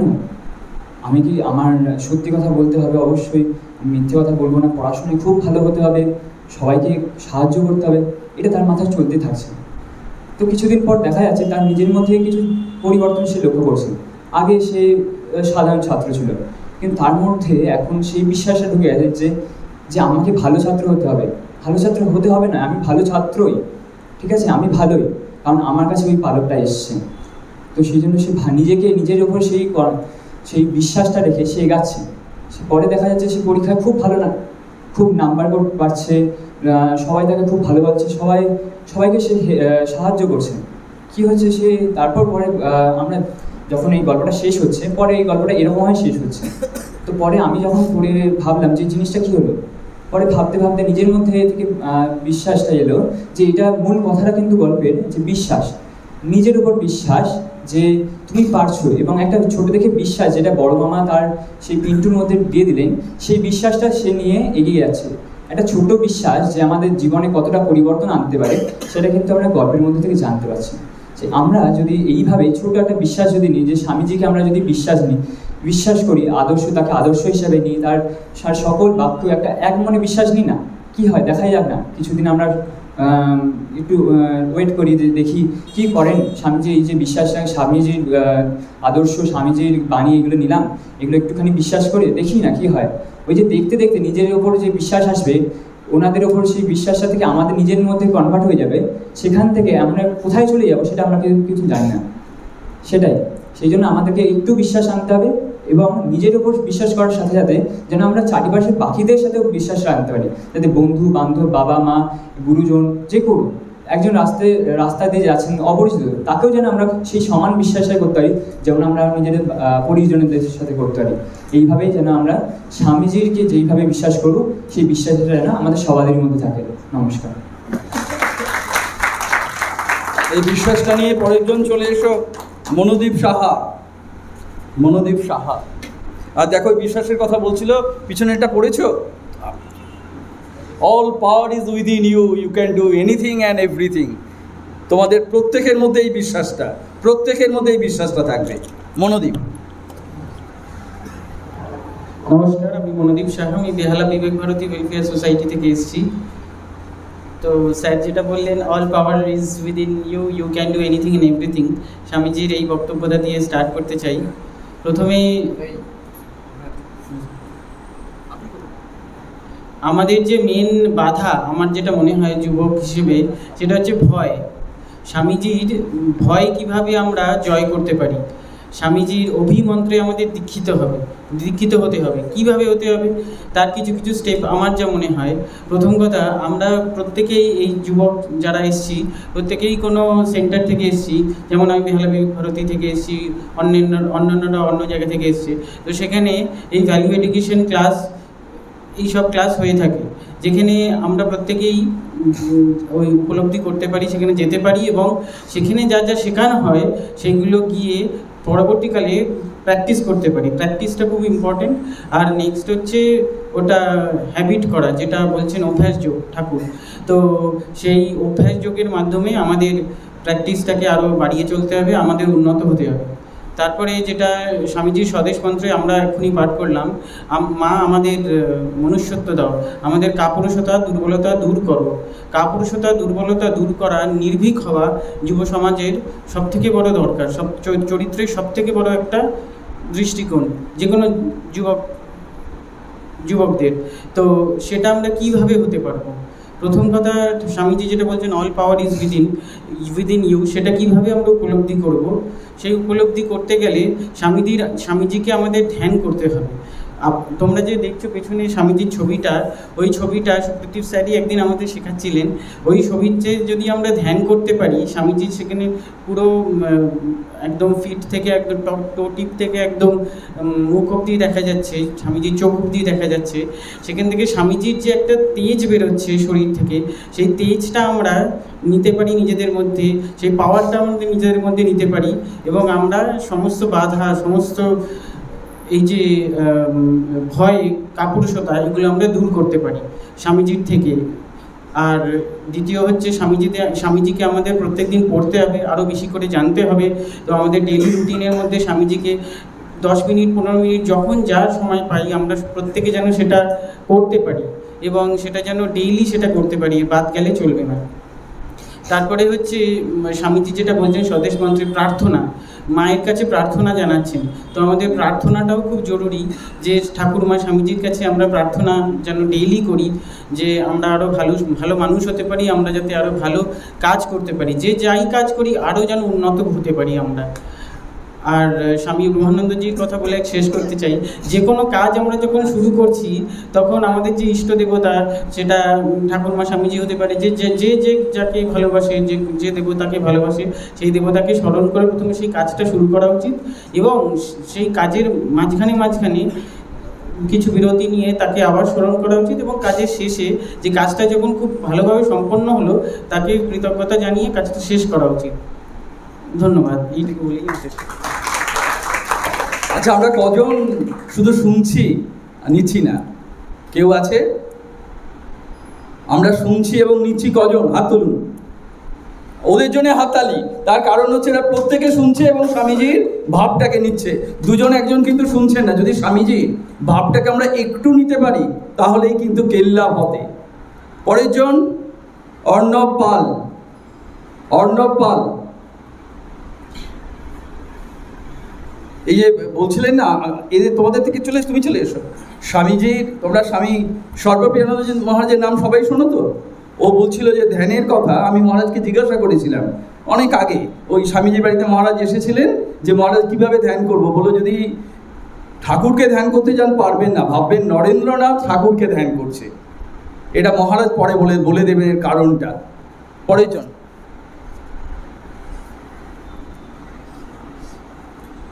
Hello hello. ॐ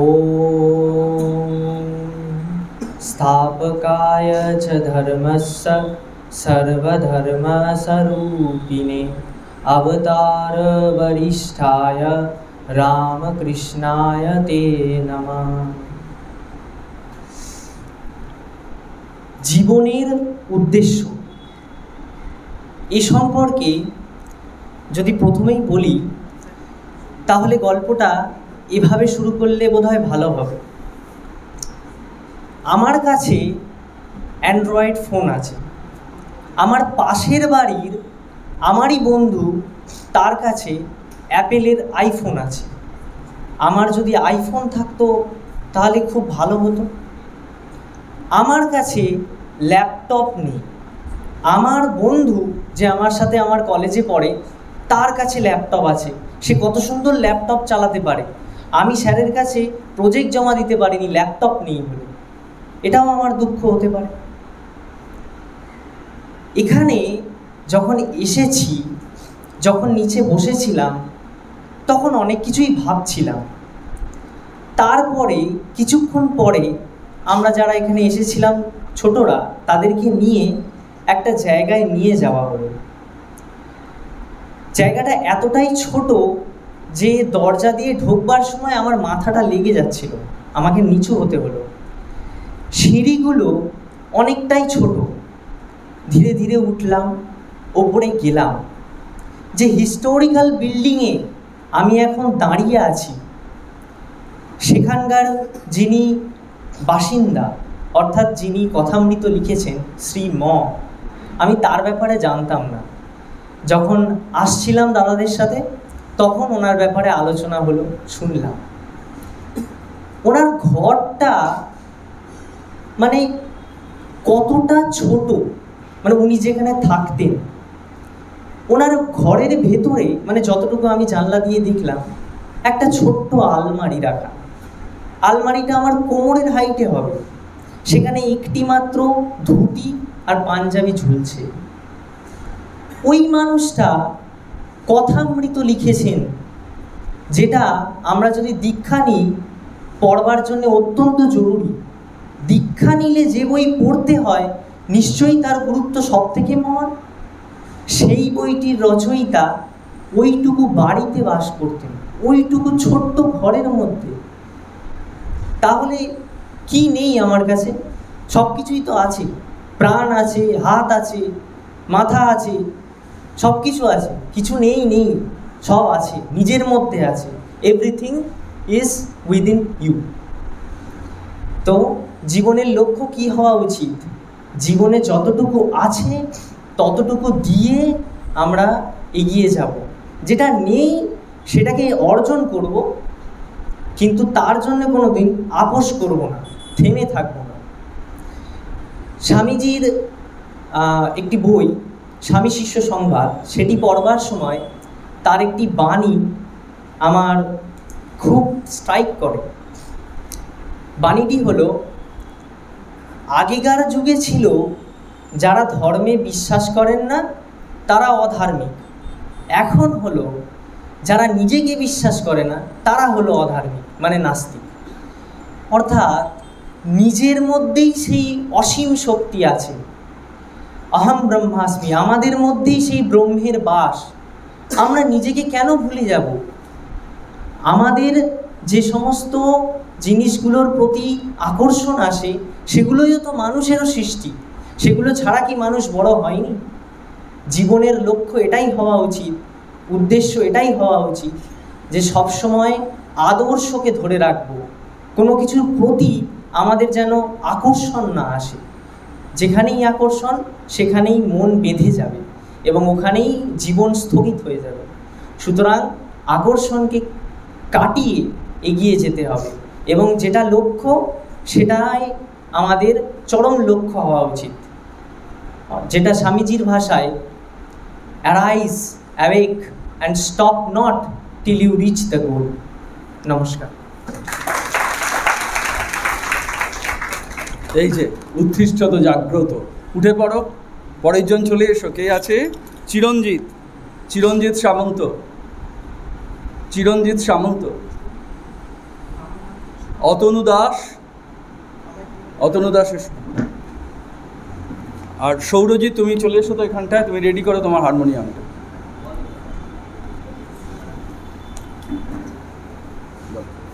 তোমার পরিচয় কি? হ্যালো হ্যালো, নমস্কার, আমার নাম অতনু দাস, আমি 9-এর একটি ছাত্র। প্রথমেই ঠাকুরমা স্বামীজি চরণে আমার শতকোটি প্রণাম এবং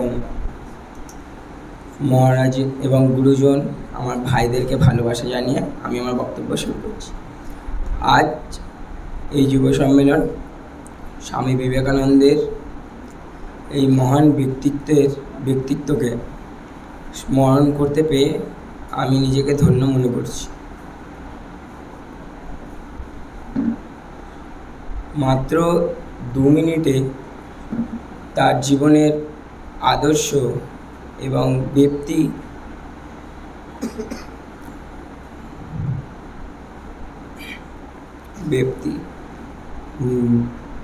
বলা অসম্ভব। স্বামীজি বলেছেন, ওঠো জাগো, যতক্ষণ না লক্ষ্যস্থলে পৌঁছাচ্ছ ততক্ষণ থামবে না। আমার জীবনের একটি ঘটনা দিয়ে আমি সেটি বলছি।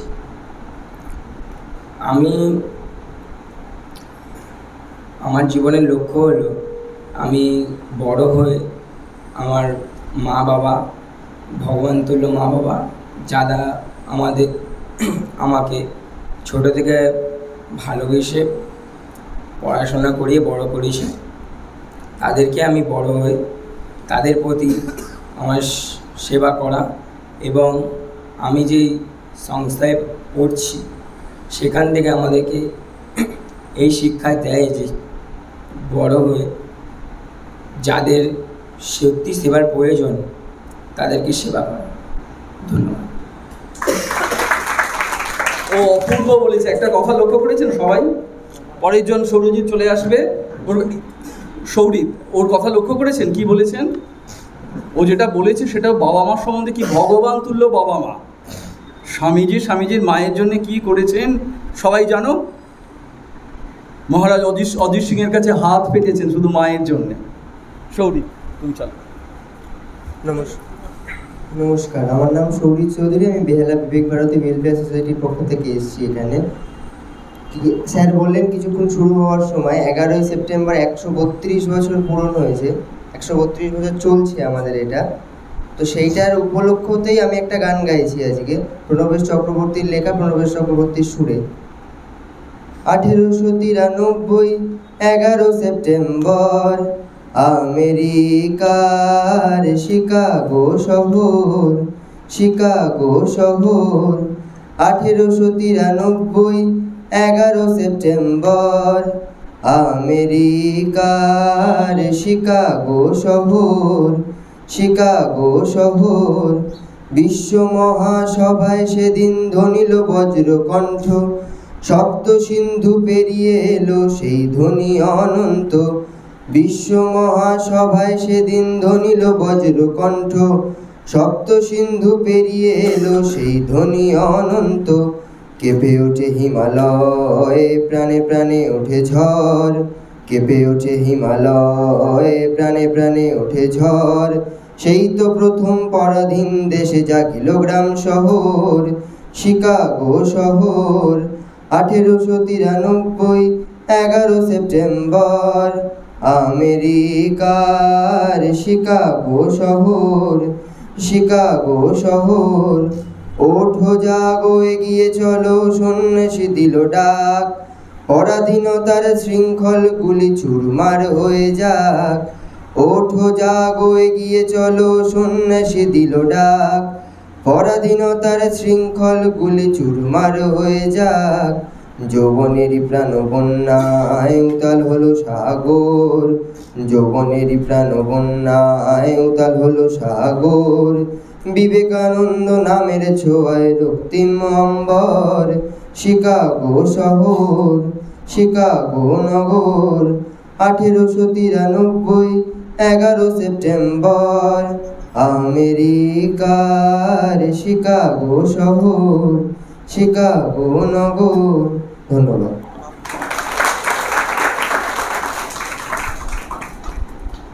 এরপরে আমরা আমাদের সঙ্গে উপস্থিত আছেন জানো যে আমাদের শ্রীরামকৃষ্ণ ভাবপ্রচার পরিষদ তার পাস্ট কনভেনার ছিলেন এবং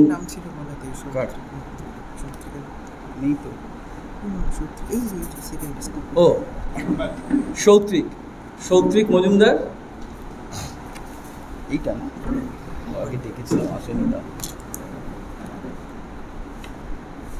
আর এই অনুষ্ঠানটির পুরো কৃতিত্ব কিন্তু আমাদের এই যে ভাই আছে চিত্রাংশু।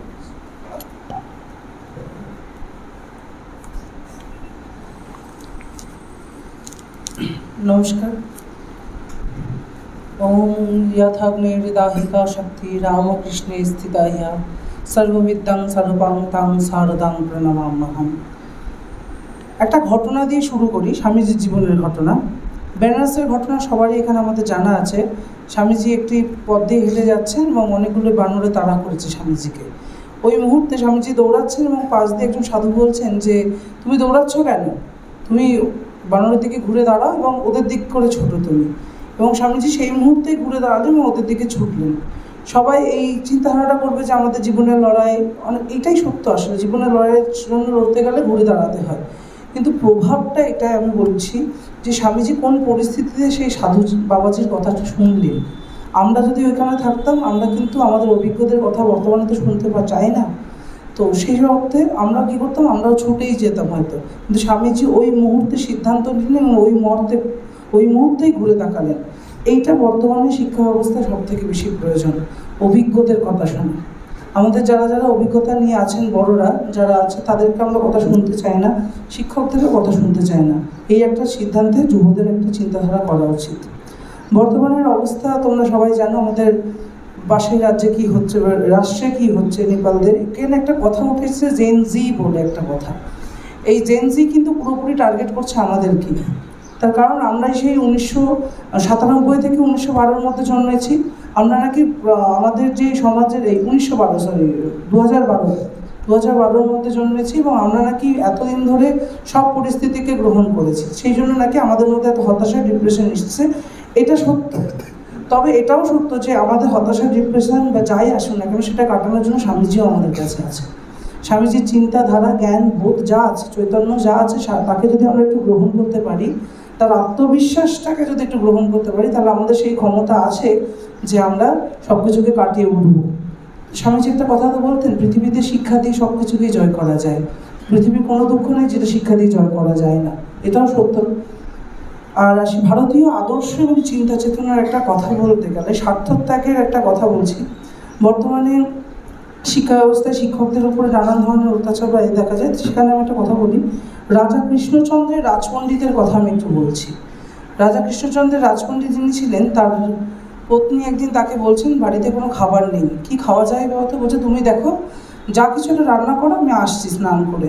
তো এসে দেখলেন পত্নী কিছু একটা পাতা দিয়ে কিছু একটা ভেজে স্বামীকে খেতে দিচ্ছেন, পণ্ডিতকে খেতে দিচ্ছেন। তখন পণ্ডিত বললেন কি খেতে দিলে? তো বলছে সামনে তেঁতুল গাছে তেঁতুল পাতা খেতে দিয়েছি। তখন পণ্ডিত ছুটে গেলেন আবার দেখতে। তখন এসে বললেন ঠিক আছে, বসলেন। তখন স্ত্রী জিজ্ঞেস করছেন কেন দেখতে গেছিলে কেন? দেখলাম আরও কতদিন খেতে পারবো আমরা। কিন্তু তিনি কিন্তু একজন রাজপণ্ডিত ছিলেন, স্বয়ং রাজা কৃষ্ণচন্দ্র তার কাছে সব কিছু নিয়ে এসেছিলেন দেওয়ার জন্য, কিন্তু তিনি তখনও সেটা গ্রহণ করেননি। তার কাছে শিক্ষাটাই ছিল, বা শিক্ষাদান বা শিক্ষার সেবা ছিল সর্বপ্রধান। স্বামীজি এই সেবার কথাই সবসময় আমাদের বলেছেন। 3টে সেবার কথা স্বামীজি আমাদের বলেছেন, তাই তো? অন্নদান, বস্ত্রদান এবং শিক্ষাদান।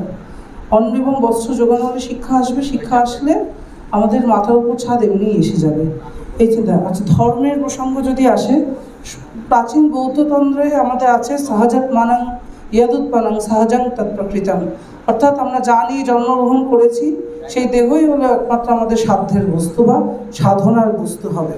তো আমাদের ধর্ম শব্দটার অর্থ যদি আমরা দেখি, সেটা বর্তমানে যে রিলিজিয়ান এই শব্দটার সাথে আমরা গুলিয়ে ফেলি। রিলিজিয়ান এবং ধর্ম দুটো আলাদা, কিন্তু রিলিজিয়ান শব্দের অর্থ হচ্ছে কি একটি ধর্মগ্রন্থ থাকবে, একটি ধর্মস্থল থাকবে, আর তার একটা চিন্তা চেতনা বা মত থাকবে।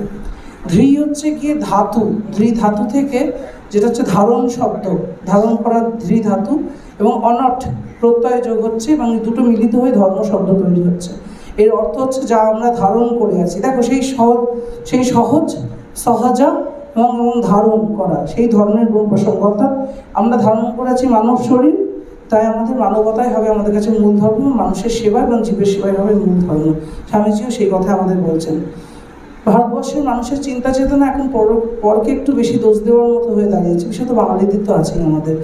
সরকার কিছু করছে না, সরকার করবে এরকম ভাবনা। কিন্তু এখানে হচ্ছে কি স্বাধীনতা দাঁড়ায় না। স্বাধীনতা কখন হয়? যখন স্বয়ের ওপর অধীন হতে পারবো আমরা। স্বামীজি স্বয়ের ওপর অধীন হতে বলেছে আত্মবিশ্বাসের মাধ্যমে। এবং জাপানের একটা সংস্কৃতির উদাহরণ স্বামীজি বারবার দিতেন, যে জাপানের সংস্কৃতি ইউরোপকে বদহজম করেনি, সঠিকভাবে গ্রহণ করেছেন নিজের সংস্কৃতিকে না ভুলে গিয়ে। তাই ভারতবর্ষের চিন্তাধারা চেতনা বোধকে আমরা গ্রহণ করে যাতে আমরা ইউরোপীয় সংস্কৃতির চিন্তাধারাকে গ্রহণ করতে পারি, তবে আমরা সবাই সকলে শান্তভাবে এগিয়ে যেতে পারবো। কৃতজ্ঞতা বোধ আমাদের সবসময় থাকা উচিত। স্বামীজির কথা যেটা বলতেন যে আজ অকৃতজ্ঞ সেই হয়তো পাবে, তাছাড়া পৃথিবীতে পাবে কেউ নেই।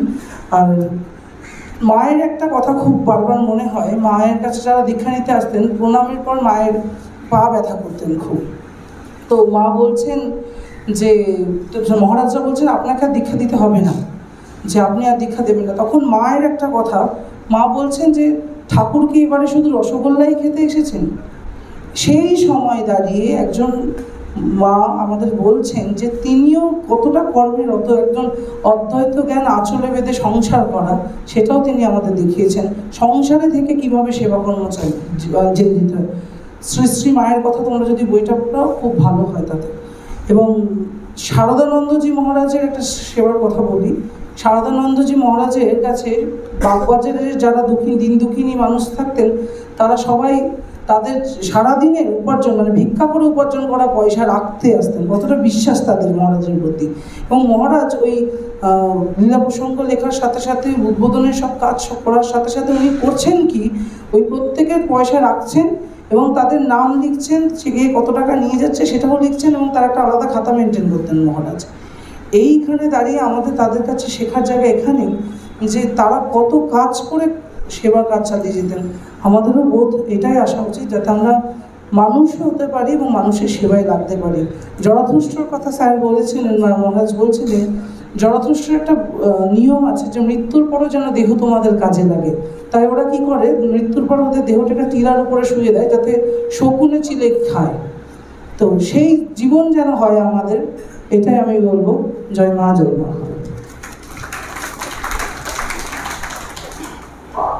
এরপর আমাদের যেটা আমরা বলছিলাম বলতে বলতে থেমে গেলাম, আমাদের মধ্যে উপস্থিত হয়েছেন সকলেই, ওনাকে সকলে চেনেন তো? হ্যাঁ, ব্যাস, তাহলে তার কিছু করারই নেই। মাননীয় শ্রদ্ধেয় সুপ্রতীক চক্রবর্তী মহাশয়, ওনাকে আমরা অনুরোধ করব যে স্বামীজির চিন্তা ভাবনা আরো করে ছড়িয়ে তো আসছেনই বেশ কিছু যাবত। চলে আসো। প্রচণ্ড বিশ্বাস, সেই বিশ্বাসের বলে আমরা দেখব 1893 সালের 11ই সেপ্টেম্বর যিনি শিকাগোতে সারা পৃথিবীর চোখের মণি হয়ে উঠতে চলেছেন, তার দুদিন আগে পর্যন্ত তাকে কেউ চেনে না। শিকাগোতে পৌঁছিয়েছেন, ঠিকানাটা ব্যারক সাহেবের নিয়ে হারিয়ে ফেলেছেন, কাউকে জিজ্ঞেস করছেন, কেউ বলছেন না, বলতে পারছে না। এমনকি নিগ্রো ভেবে বন্দুকের গুঁতো দিয়ে বার করে দিচ্ছে একবারে। খাবার পর্যন্ত নেই, পয়সাও নেই, কারণ তিনি ভেবেছিলেন সেখানে গিয়ে যাবেন, ব্যারক সাহেবের কাছে গেলেই সেখানে খাবার বন্দোবস্ত, থাকার বন্দোবস্ত হয়ে যাবে, কিচ্ছু নেই তার কাছে। কিন্তু সেই মানুষটা নিজের উপর বিশ্বাস হারাচ্ছেন না, চিন্তা করো। এবং সেই বিশ্বাসের ওপর জোর দিয়ে যখন তিনি সেই ভগবানের কাজে আমি এসছি, তিনি আমাকে নিয়ে এসছেন, তার আদেশে এসছি, অতএব তিনি আমাকে ঠিক পথ দেখাবেন। একেবারে চার্চের সামনে বসে পড়লেন শিকাগোতে, এবং পাশের বাড়ির সেই দরজা খুলে গেল। মিসেস হেল বেরিয়ে আসছেন, এসে বলছেন, আপনি কি ধর্ম মহাসভার প্রতিনিধি? চিন্তা করুন। এবং বলছেন, হ্যাঁ, ঠাকুর তাকে আগের দিন দেখিয়ে দিয়েছেন যে তার শিষ্য আসছেন, তিনি জানেন। দেখুন, যখন আমরা আপ্রাণ চেষ্টা করি, শেষ চেষ্টাও যখন বিফল হতে যায়, তখনই ভগবান এসে আমাদের সাহায্য করতে এগিয়ে আসেন। কিন্তু সেই বিশ্বাস চাই। এবং পরবর্তী ঘটনা তো আপনারা জানেন, একটা ইতিহাস, অপূর্ব একটা ইতিহাস। সারা পৃথিবী ভারতবর্ষকে জানতে পারছে, সারা পৃথিবী হিন্দু ধর্মকে জানতে পারছে, বেদান্তকে জানতে পারছে, সব ধর্মকে গ্রহণ করার আদর্শকে জানতে পারছে। কারণ তার আগে পর্যন্ত খ্রিস্টানরা কি বলতো, যে একমাত্র আমাদের ধর্মই ঠিক।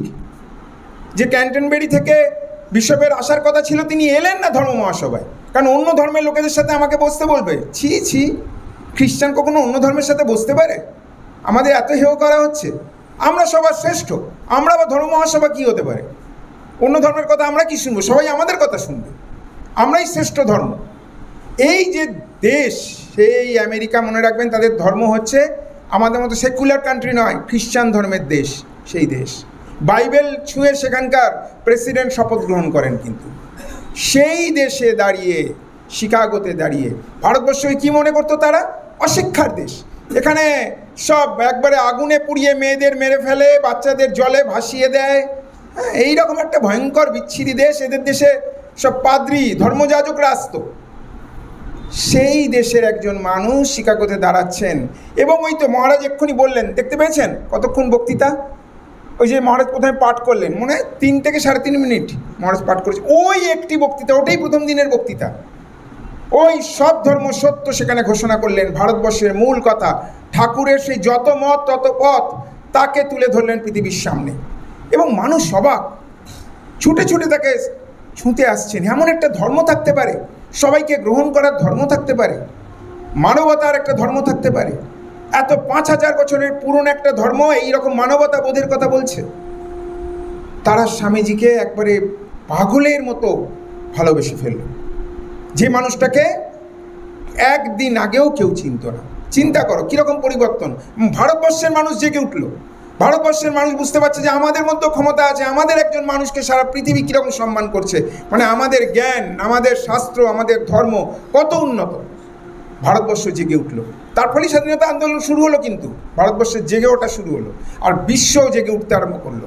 একেবারে প্রাচ্য এবং পাশ্চাত্য মুখোমুখি দাঁড়িয়েছিল শিকাগো ধর্ম মহাসভার সেই বক্তৃতা মঞ্চে। নিবেদিতা সেই কথাটি বলছেন, একদিকে পাশ্চাত্যরা বসে আছে, একদিকে প্রাচ্যের একজন মানুষ উঠে দাঁড়িয়েছে, প্রাচ্যকে সে প্রতিনিধিত্ব করছে। এই শিকাগো বক্তৃতা, এত প্রচার, পরের দিন রাস্তায় রাস্তায় স্বামীজির ছবি ছেয়ে গেছে, খবর কাগজে তার নাম বেরোচ্ছে, খবর কাগজ লিখছে। এই দেশে, এই রকম মহান দেশে আমরা ধর্মযাজক পাঠাই? এদের কাছ থেকে আমাদের ধর্ম শেখা উচিত, এদের পায়ের তলায় বসে ধর্ম শেখা উচিত। ওদের খবর কাগজে বেরোতে শুরু করলো। চিন্তা করুন, একদিনের একটি ঘটনা। কিন্তু স্বামীজিকে দেখুন, সেদিন রাত্রিরে লায়েন্সের বাড়িতে তাকে শুতে দেওয়া হয়েছে, যে মানুষটা পরের দিন, আগের দিন রাস্তায় ঘুরছিল, তাই তো, শীতের রাত্রিরে প্যাকিং বাক্সতে হয়তো রাত কাটিয়েছেন সেই মানুষটি। তো তাকে লায়েন্সের বাড়িতে শুতে দেওয়া হয়েছে, সুন্দর সাদা বিছানায়, ধবধবে বিছানা। শুতে পাচ্ছেন না, সারা রাত মাটিতে শুয়ে শুয়ে কাঁদছেন। মা, এখানে এত প্রাচুর্য, আমার দেশের মানুষরা দুমুঠো খেতে পায় না, এদের জন্য আমি এখানে এসেছি, তুমি আমায় ক্ষমতা দাও, শক্তি দাও, আমি যেন দেশের জন্য কাজ করতে পারি।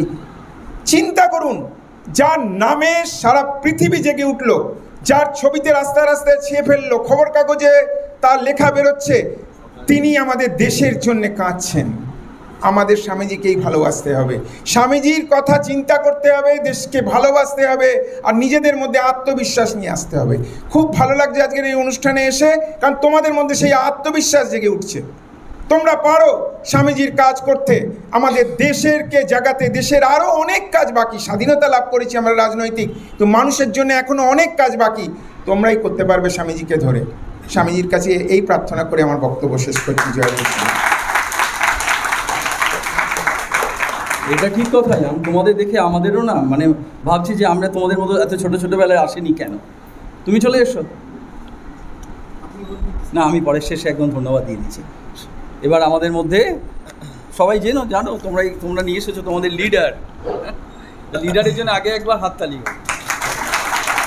লিডারের অবস্থা খারাপ, জ্বর। আমাদের লিডার স্বামীজি। নমঃ শ্রী यतिराजाय विवेकानंद सूरये सच्चित सुख स्वरूपाय स्वामिने तापहारिणे। আমি প্রথমেই পূজ্যপাদ মহারাজের চরণে প্রণাম, স্যাররা আছেন তাদের প্রণাম জানাই, এবং আমার সকল ভাইদের অনেক ভালোবাসা শুভেচ্ছা জানিয়ে শুরু করছি। আমি জানতাম না আজকে আমার বক্তব্য আছে, আমি তাহলে একটু ভেবে চিন্তে আসতাম কি বলা যায়। তো কয়েকটা অভিজ্ঞতার সম্মুখীন হলাম, তো সেইগুলো মনে হচ্ছে তোমাদের সাথে বলাটা খুব দরকার, কারণ যুব পরিষদ গঠন হয়েছে তোমরা শুনলে। তো পুরাণ একটি ঘটনা আছে কুম্ভকর্ণের, তোমরা জানো নিশ্চয়ই যে কুম্ভকর্ণ 364 দিন ঘুমোতেন, হ্যাঁ, নিদ্রা দেবী তার চোখকে আশ্রয় করে থাকতেন। তো কুম্ভকর্ণের যখন ভগবান ত্রেতা যুগে রামচন্দ্র রূপে এসছেন, তো কুম্ভকর্ণকে হত্যা করবেন, তো নিদ্রা দেবী তো নিরাশ্রয়া হয়ে যাবেন, তো কোথায় যাবেন?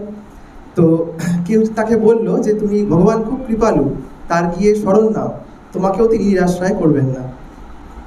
তো কুম্ভকর্ণের হত্যা হয়েছে, মানে উদ্ধার হয়েছে। তো নিদ্রা দেবী নিরাশ্রয়া হয়ে গেছেন, 364 দিন কোথায় যাবে? তখন ভগবান আশীর্বাদ দিলেন যে তুমি নিরাশ্রয়া হবে না, যেখানে যেখানেই হরি কথা হবে, ভগবানের কথা হবে, সেইখানে তুমি গিয়ে ভর করবে। দেখবে ভগবানের কথা, ভালো কথা হলে আমাদের ঘুম পায়। তো আমি দেখলাম আমাদের ভাইদের আপাতত ঘুম পায়নি, সবাই স্ট্রেট বসে আছে, কিন্তু কলিযুগ তো আস্তে আস্তে এগোচ্ছে, মানে ঘোর কলির দিকে হয়তো যাচ্ছে। এখন হরিকথায় বসে ঘুম পাচ্ছে না, হরিকথার নিমন্ত্রণের সময় বোধহয় ঘুম পাচ্ছে। মানে কেন এই কথাটা করলাম, কালকে রাত্রি 11টা বাজে, তখন আমার 102 জ্বর। আমি সবাইকে ফোন করছি কারা আসবে না, তার মধ্যে বিভিন্ন রকমের রেসপন্স আসছে। একজন বলছে আমি বর্ধমানে খেলতে যাব, একজন বলছে না আমি যেতে পারবো না, কি মানে এমনভাবে বলছে যেন এসে স্বামীজিকে তিনি উদ্ধার করবেন। আজকে সকাল, মানে আজকে তো অদ্ভুত ব্যাপার হলো, 10:30 সকাল আমি ফোন করেছি একজনকে, তখন সে ঘুমোচ্ছে, ঘুম গলায় সে ফোন তুলে বলছে না আমার পক্ষে সম্ভব নয়, আমার নিমন্ত্রণ আছে। তাহলে সমৃদ্ধ হবে কি? আমরা সমৃদ্ধ হব না, সেই এসে সমৃদ্ধ হবে। খুবই সঙ্গীন অবস্থার মুখের দিকে আমরা যাচ্ছি। আমার এটাই মনে হচ্ছে যে আমাদের আর ঘুমিয়ে থাকলে চলবে না, এখন সময় জেগে উঠতে হবে, সবাইকে সমবেতভাবে চেষ্টা করতে হবে। আমি আগে বলতাম যে যুব সম্মেলনের কি দরকার, সে একই কথা, তো ভালো হও, পবিত্র হও, সৎ হও, সেই একই কথা সব জায়গায় হয়তো, কিন্তু এখন মনে হচ্ছে আরও দরকার। যুব সম্মেলন প্রত্যেক পাড়ায়, প্রত্যেক সংগঠনে, প্রত্যেক স্কুলে দরকার। যদি না হয় বোধহয় এই যুব সমাজকে বাঁচানো যাবে না, তাদের মধ্যেকার শুভত্ব, তাদের মধ্যেকার পবিত্রতা বাঁচিয়ে রাখা যাবে না। স্বামীজির ভাবকে সবার মধ্যে জোর করে ইনজেক্ট করে দিতে হবে, জোর করে করতে হবে। আসবে না মানে আসতেই হবে। স্বামীজির কাজে সবাইকে এগিয়ে আসতে হবে। মানে একটা কি হয়, যুবরা যখন ছোট থেকে বড় হয়, মানে একটা ছোট শিশু, তখন সে তো একদম শুদ্ধ সত্য। যদি একটা উপমা দিয়ে বলি, একটা সাদা রুমালের ওপর একটা পেনের ড্রপ পড়ে গেল কালির, সেটা কিন্তু খুব চোখে পড়ে, এবং সেই কালিটা কিন্তু স্প্রেড করে খুব তাড়াতাড়ি, তাই না? করে তো। এবার কিন্তু একটা কালারিং রুমাল দেখবে, বা চেক বা ব্রাউন কালারের, সেটা কিন্তু অতটা চোখে পড়ে না, তাই না? যুবকরাও কিন্তু সেই শুদ্ধ সত্য অবস্থার মধ্যে রয়েছে, তাদের মধ্যে খারাপ জিনিসগুলো যদি একটু পড়ে, সেটা খুব তাড়াতাড়ি স্প্রেড করবে তাদের মধ্যে, এবং সেই খারাপটা তাদের মধ্যে এতটাই স্প্রেড করবে, তারাও সমাজের বিভিন্ন জায়গায় গিয়ে তারা একটা বন্ধুর সাথে মিশবে, সেখানে গিয়ে তাকে ভুল বোঝাবে, তাকে কুপথগামী করবে, সে নিজেও কুপথগামী হয়েছে, আর তার বন্ধুকেও করবে, সে আর একজনকে গিয়ে করবে। তাই জন্য সেই জায়গাটা রাখলেই চলবে না, সেই জায়গাটাকেই আগে ভাঙতে হবে। তুইও আয়, তোর বন্ধুকেও নিয়ে আয়, জোর করতে হবে, আসতেই হবে। সব জায়গায় আমাদের চেষ্টা করতে হবে আস্তে আস্তে, যাতে আমরা এই যুব সম্মেলনটা চেষ্টা করি। আমি বেশি সময় নেব না, আমি কথা বলতে পারছি না, অসুবিধা হচ্ছে। একটি উক্তি দিয়ে শেষের দিকে যাচ্ছি। পূজনীয় ভূতেশানন্দজি মহারাজকে একবার একজন অভিভাবক তার সন্তানকে নিয়ে প্রণাম করতে গেছেন। তো মহারাজকে প্রণাম করায় মহারাজকে বলছেন অভিভাবক যে, মহারাজ আশীর্বাদ করুন যেন মানুষের মতো মানুষ হয়, আমার সন্তান যেন মানুষের মতো মানুষ হয়। পূজনীয় মহারাজ বলেছিলেন, মানুষ কি মা, ঠাকুরকে ভালোবাসতে শেখাও, দেবতা হয়ে যাবে। তো আমাদের মানুষ হলে চলবে না, দেবতা হতে হবে। আমাদের সংস্পর্শে এসে আর একজন দেবতা হবে, এটাই ভাবপ্রচার। ভাবপ্রচার মানে কি? আমাদের সেই ভাবটাকে নিজের মধ্যে ভালো মতো, এই যে আমি কাশছি, কত লোকের হয়তো হয়ে গেল কাশি, একটু পরে গিয়ে দেবে কাশি হবে, তো আমার কাশি হয়েছে বলেই তো তোমাদের কাশি হচ্ছে। আমাকে ঠিক ঠিক ভাবটা আগে নিজের মধ্যে নিতে হবে, তবে আমি তোমাদের মধ্যে স্প্রেড করতে পারবো। তোমাদের সবার ইন্ডিভিজুয়াল, আমাদের সকলের দায়িত্ব যেন আমরা সেই ভাবকে ঠাকুরমা স্বামীজির নিজের মধ্যে ঠিক ঠিকভাবে নিতে পারি, তাহলে সবার মধ্যে ছড়িয়ে যাবে। এবং পূজনীয় আত্মস্থানন্দজি আমাদের বলতেন যে এমনভাবে জীবনযাপন করে দেখাও যেন দূর থেকে দেখে লোকে বলে ও রামকৃষ্ণ বিবেকানন্দ পাবে। এমনভাবে আমাদের জীবনযাপন করতে হবে। এরম নয় যে আমি মঠ থেকে বেরোলাম, আমি কোনো খারাপ জায়গায় গেলাম, খারাপ কথা বললাম, খারাপভাবে মিশলাম, সেটা নয়। এখানে এসছি একরকম, বেরিয়ে আর একরকম, সেটা যেন না হয়। সেই একমুখিতা স্বামীজির ভাব এখানেও বাইরে গিয়েও সর্বত্র যেন সেই ভাবটা আমার মধ্যে থাকে। কারণ আমার গলায় সেই স্বামীজির আইডি কার্ডটা ঝুলছে, তো আমি রামকৃষ্ণ বিবেকানন্দের লোক। কোনো না কোনো দিন তো আমি বলেই ফেলবো লোককে যে আমি কথামৃত ভবনে গেছিলাম, আমি বেলুর মঠে গেছিলাম। তারপরে যদি আমি একটা কোনো বাজে কিছু খাই বা বাজে কিছু করি, তো বললো তুই রামকৃষ্ণ বিবেকানন্দ করিস। সেই জায়গাটা আমাদের পবিত্রতাটা রক্ষা করতে হবে। বাণীর পবিত্রতা, দৈহিক পবিত্রতা, মানসিক পবিত্রতা, স্বামীজি বলছেন যেটা পবিত্রতা, আর ওই কটা পি বলছেন যেন, 3টে পি, পিওরিটি আর পারফেকশন, হ্যাঁ পেশেন্স, ধৈর্য। তো আমরা এই সংকল্প নিয়ে যাই, সামনে বছর যেন আমরা আরও বড় করে করতে পারি। তোমরা সহযোগিতা করো। আর নতুন যা গাইডলাইন আসবে তোমাদের সবাইকে জানানো হবে। তোমরা চেষ্টা করো আরও যুবক জোগাড় করার, তাদের মধ্যে স্বামীজির ভাবকে ঢুকিয়ে দেওয়ার, এবং আরও যুব সম্মেলন যেন আমরা করতে পারি। হরি ওম তৎসৎ। শ্রীরামকৃষ্ণার্পণমস্তু। সবাই ভালো থেকো। কি শুনলে তো? এই ও যে বললো না যে আমাদের আজকে এইরকম কষ্ট হচ্ছে, আমি একটা জাস্ট গল্প বলে দিচ্ছি। মানে পশুদের সমাজে মানুষের সঙ্গে কোনটা নেই? পশু আর মানুষের মধ্যে বেসিক্যালি কোনো তফাৎ নেই। তফাৎ হচ্ছে শুধুমাত্র ধর্ম। মানুষ জানে মানুষের মধ্যে বুদ্ধি আছে। তো একটি নেকড়ে আর একটা শেয়াল খুব বুদ্ধিমান, আর নেকড়ে খুব শক্তিশালী। তো খাওয়া দাওয়ার জুটছে না এখন যেরকম হয় আর কি।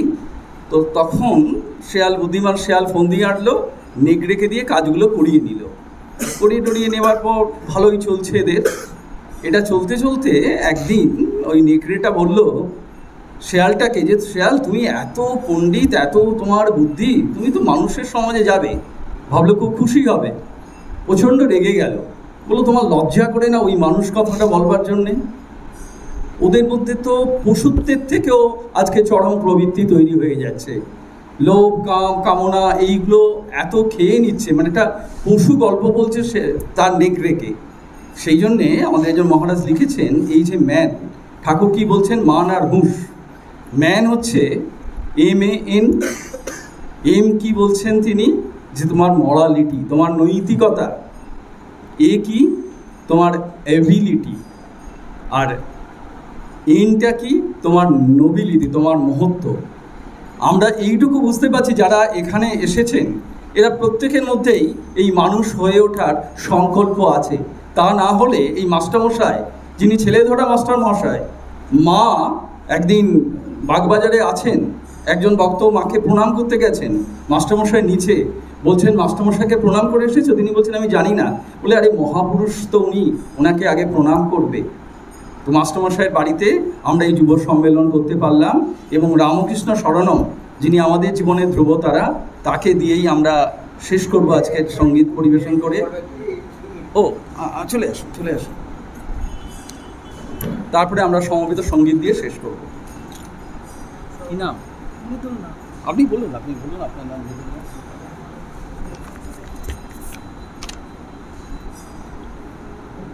নমস্কার। প্রথমেই প্রণাম জানাই ঠাকুরমা স্বামীজির পাদপদ্মে, প্রণাম জানাই শ্রীমান মাস্টারমশাইয়ের পাদপদ্মে।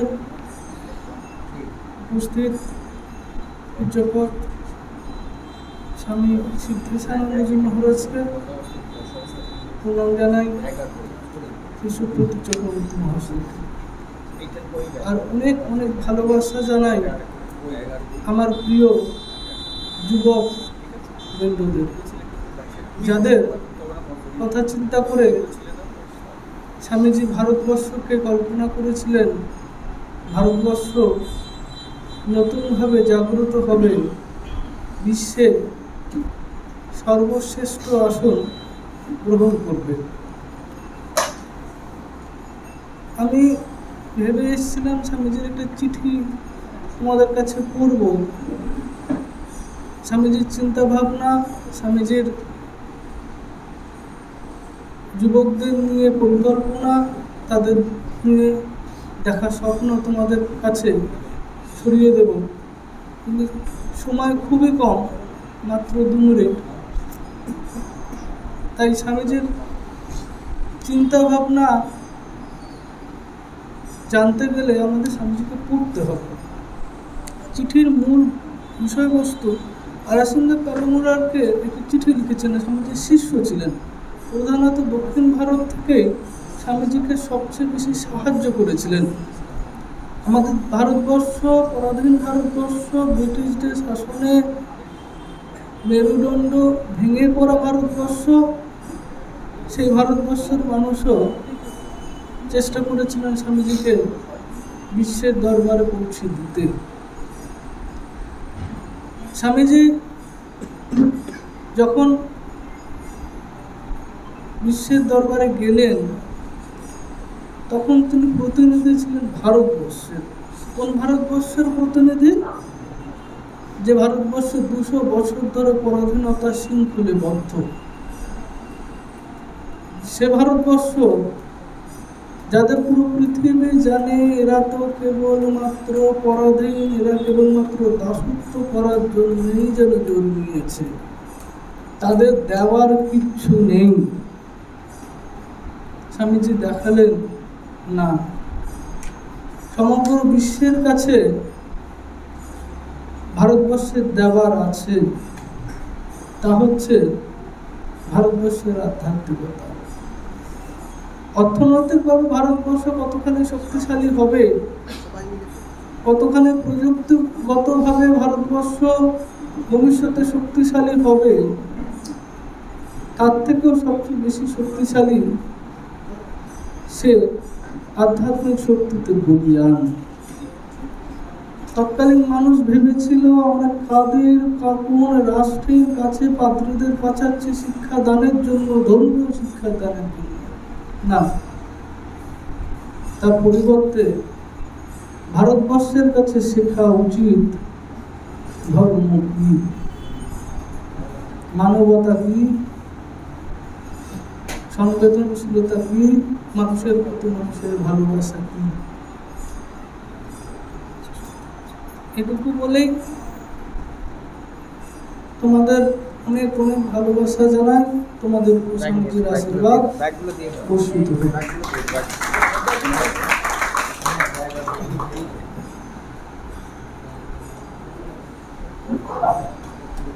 কিরম লাগলো আজকে তোমাদের অনুষ্ঠান?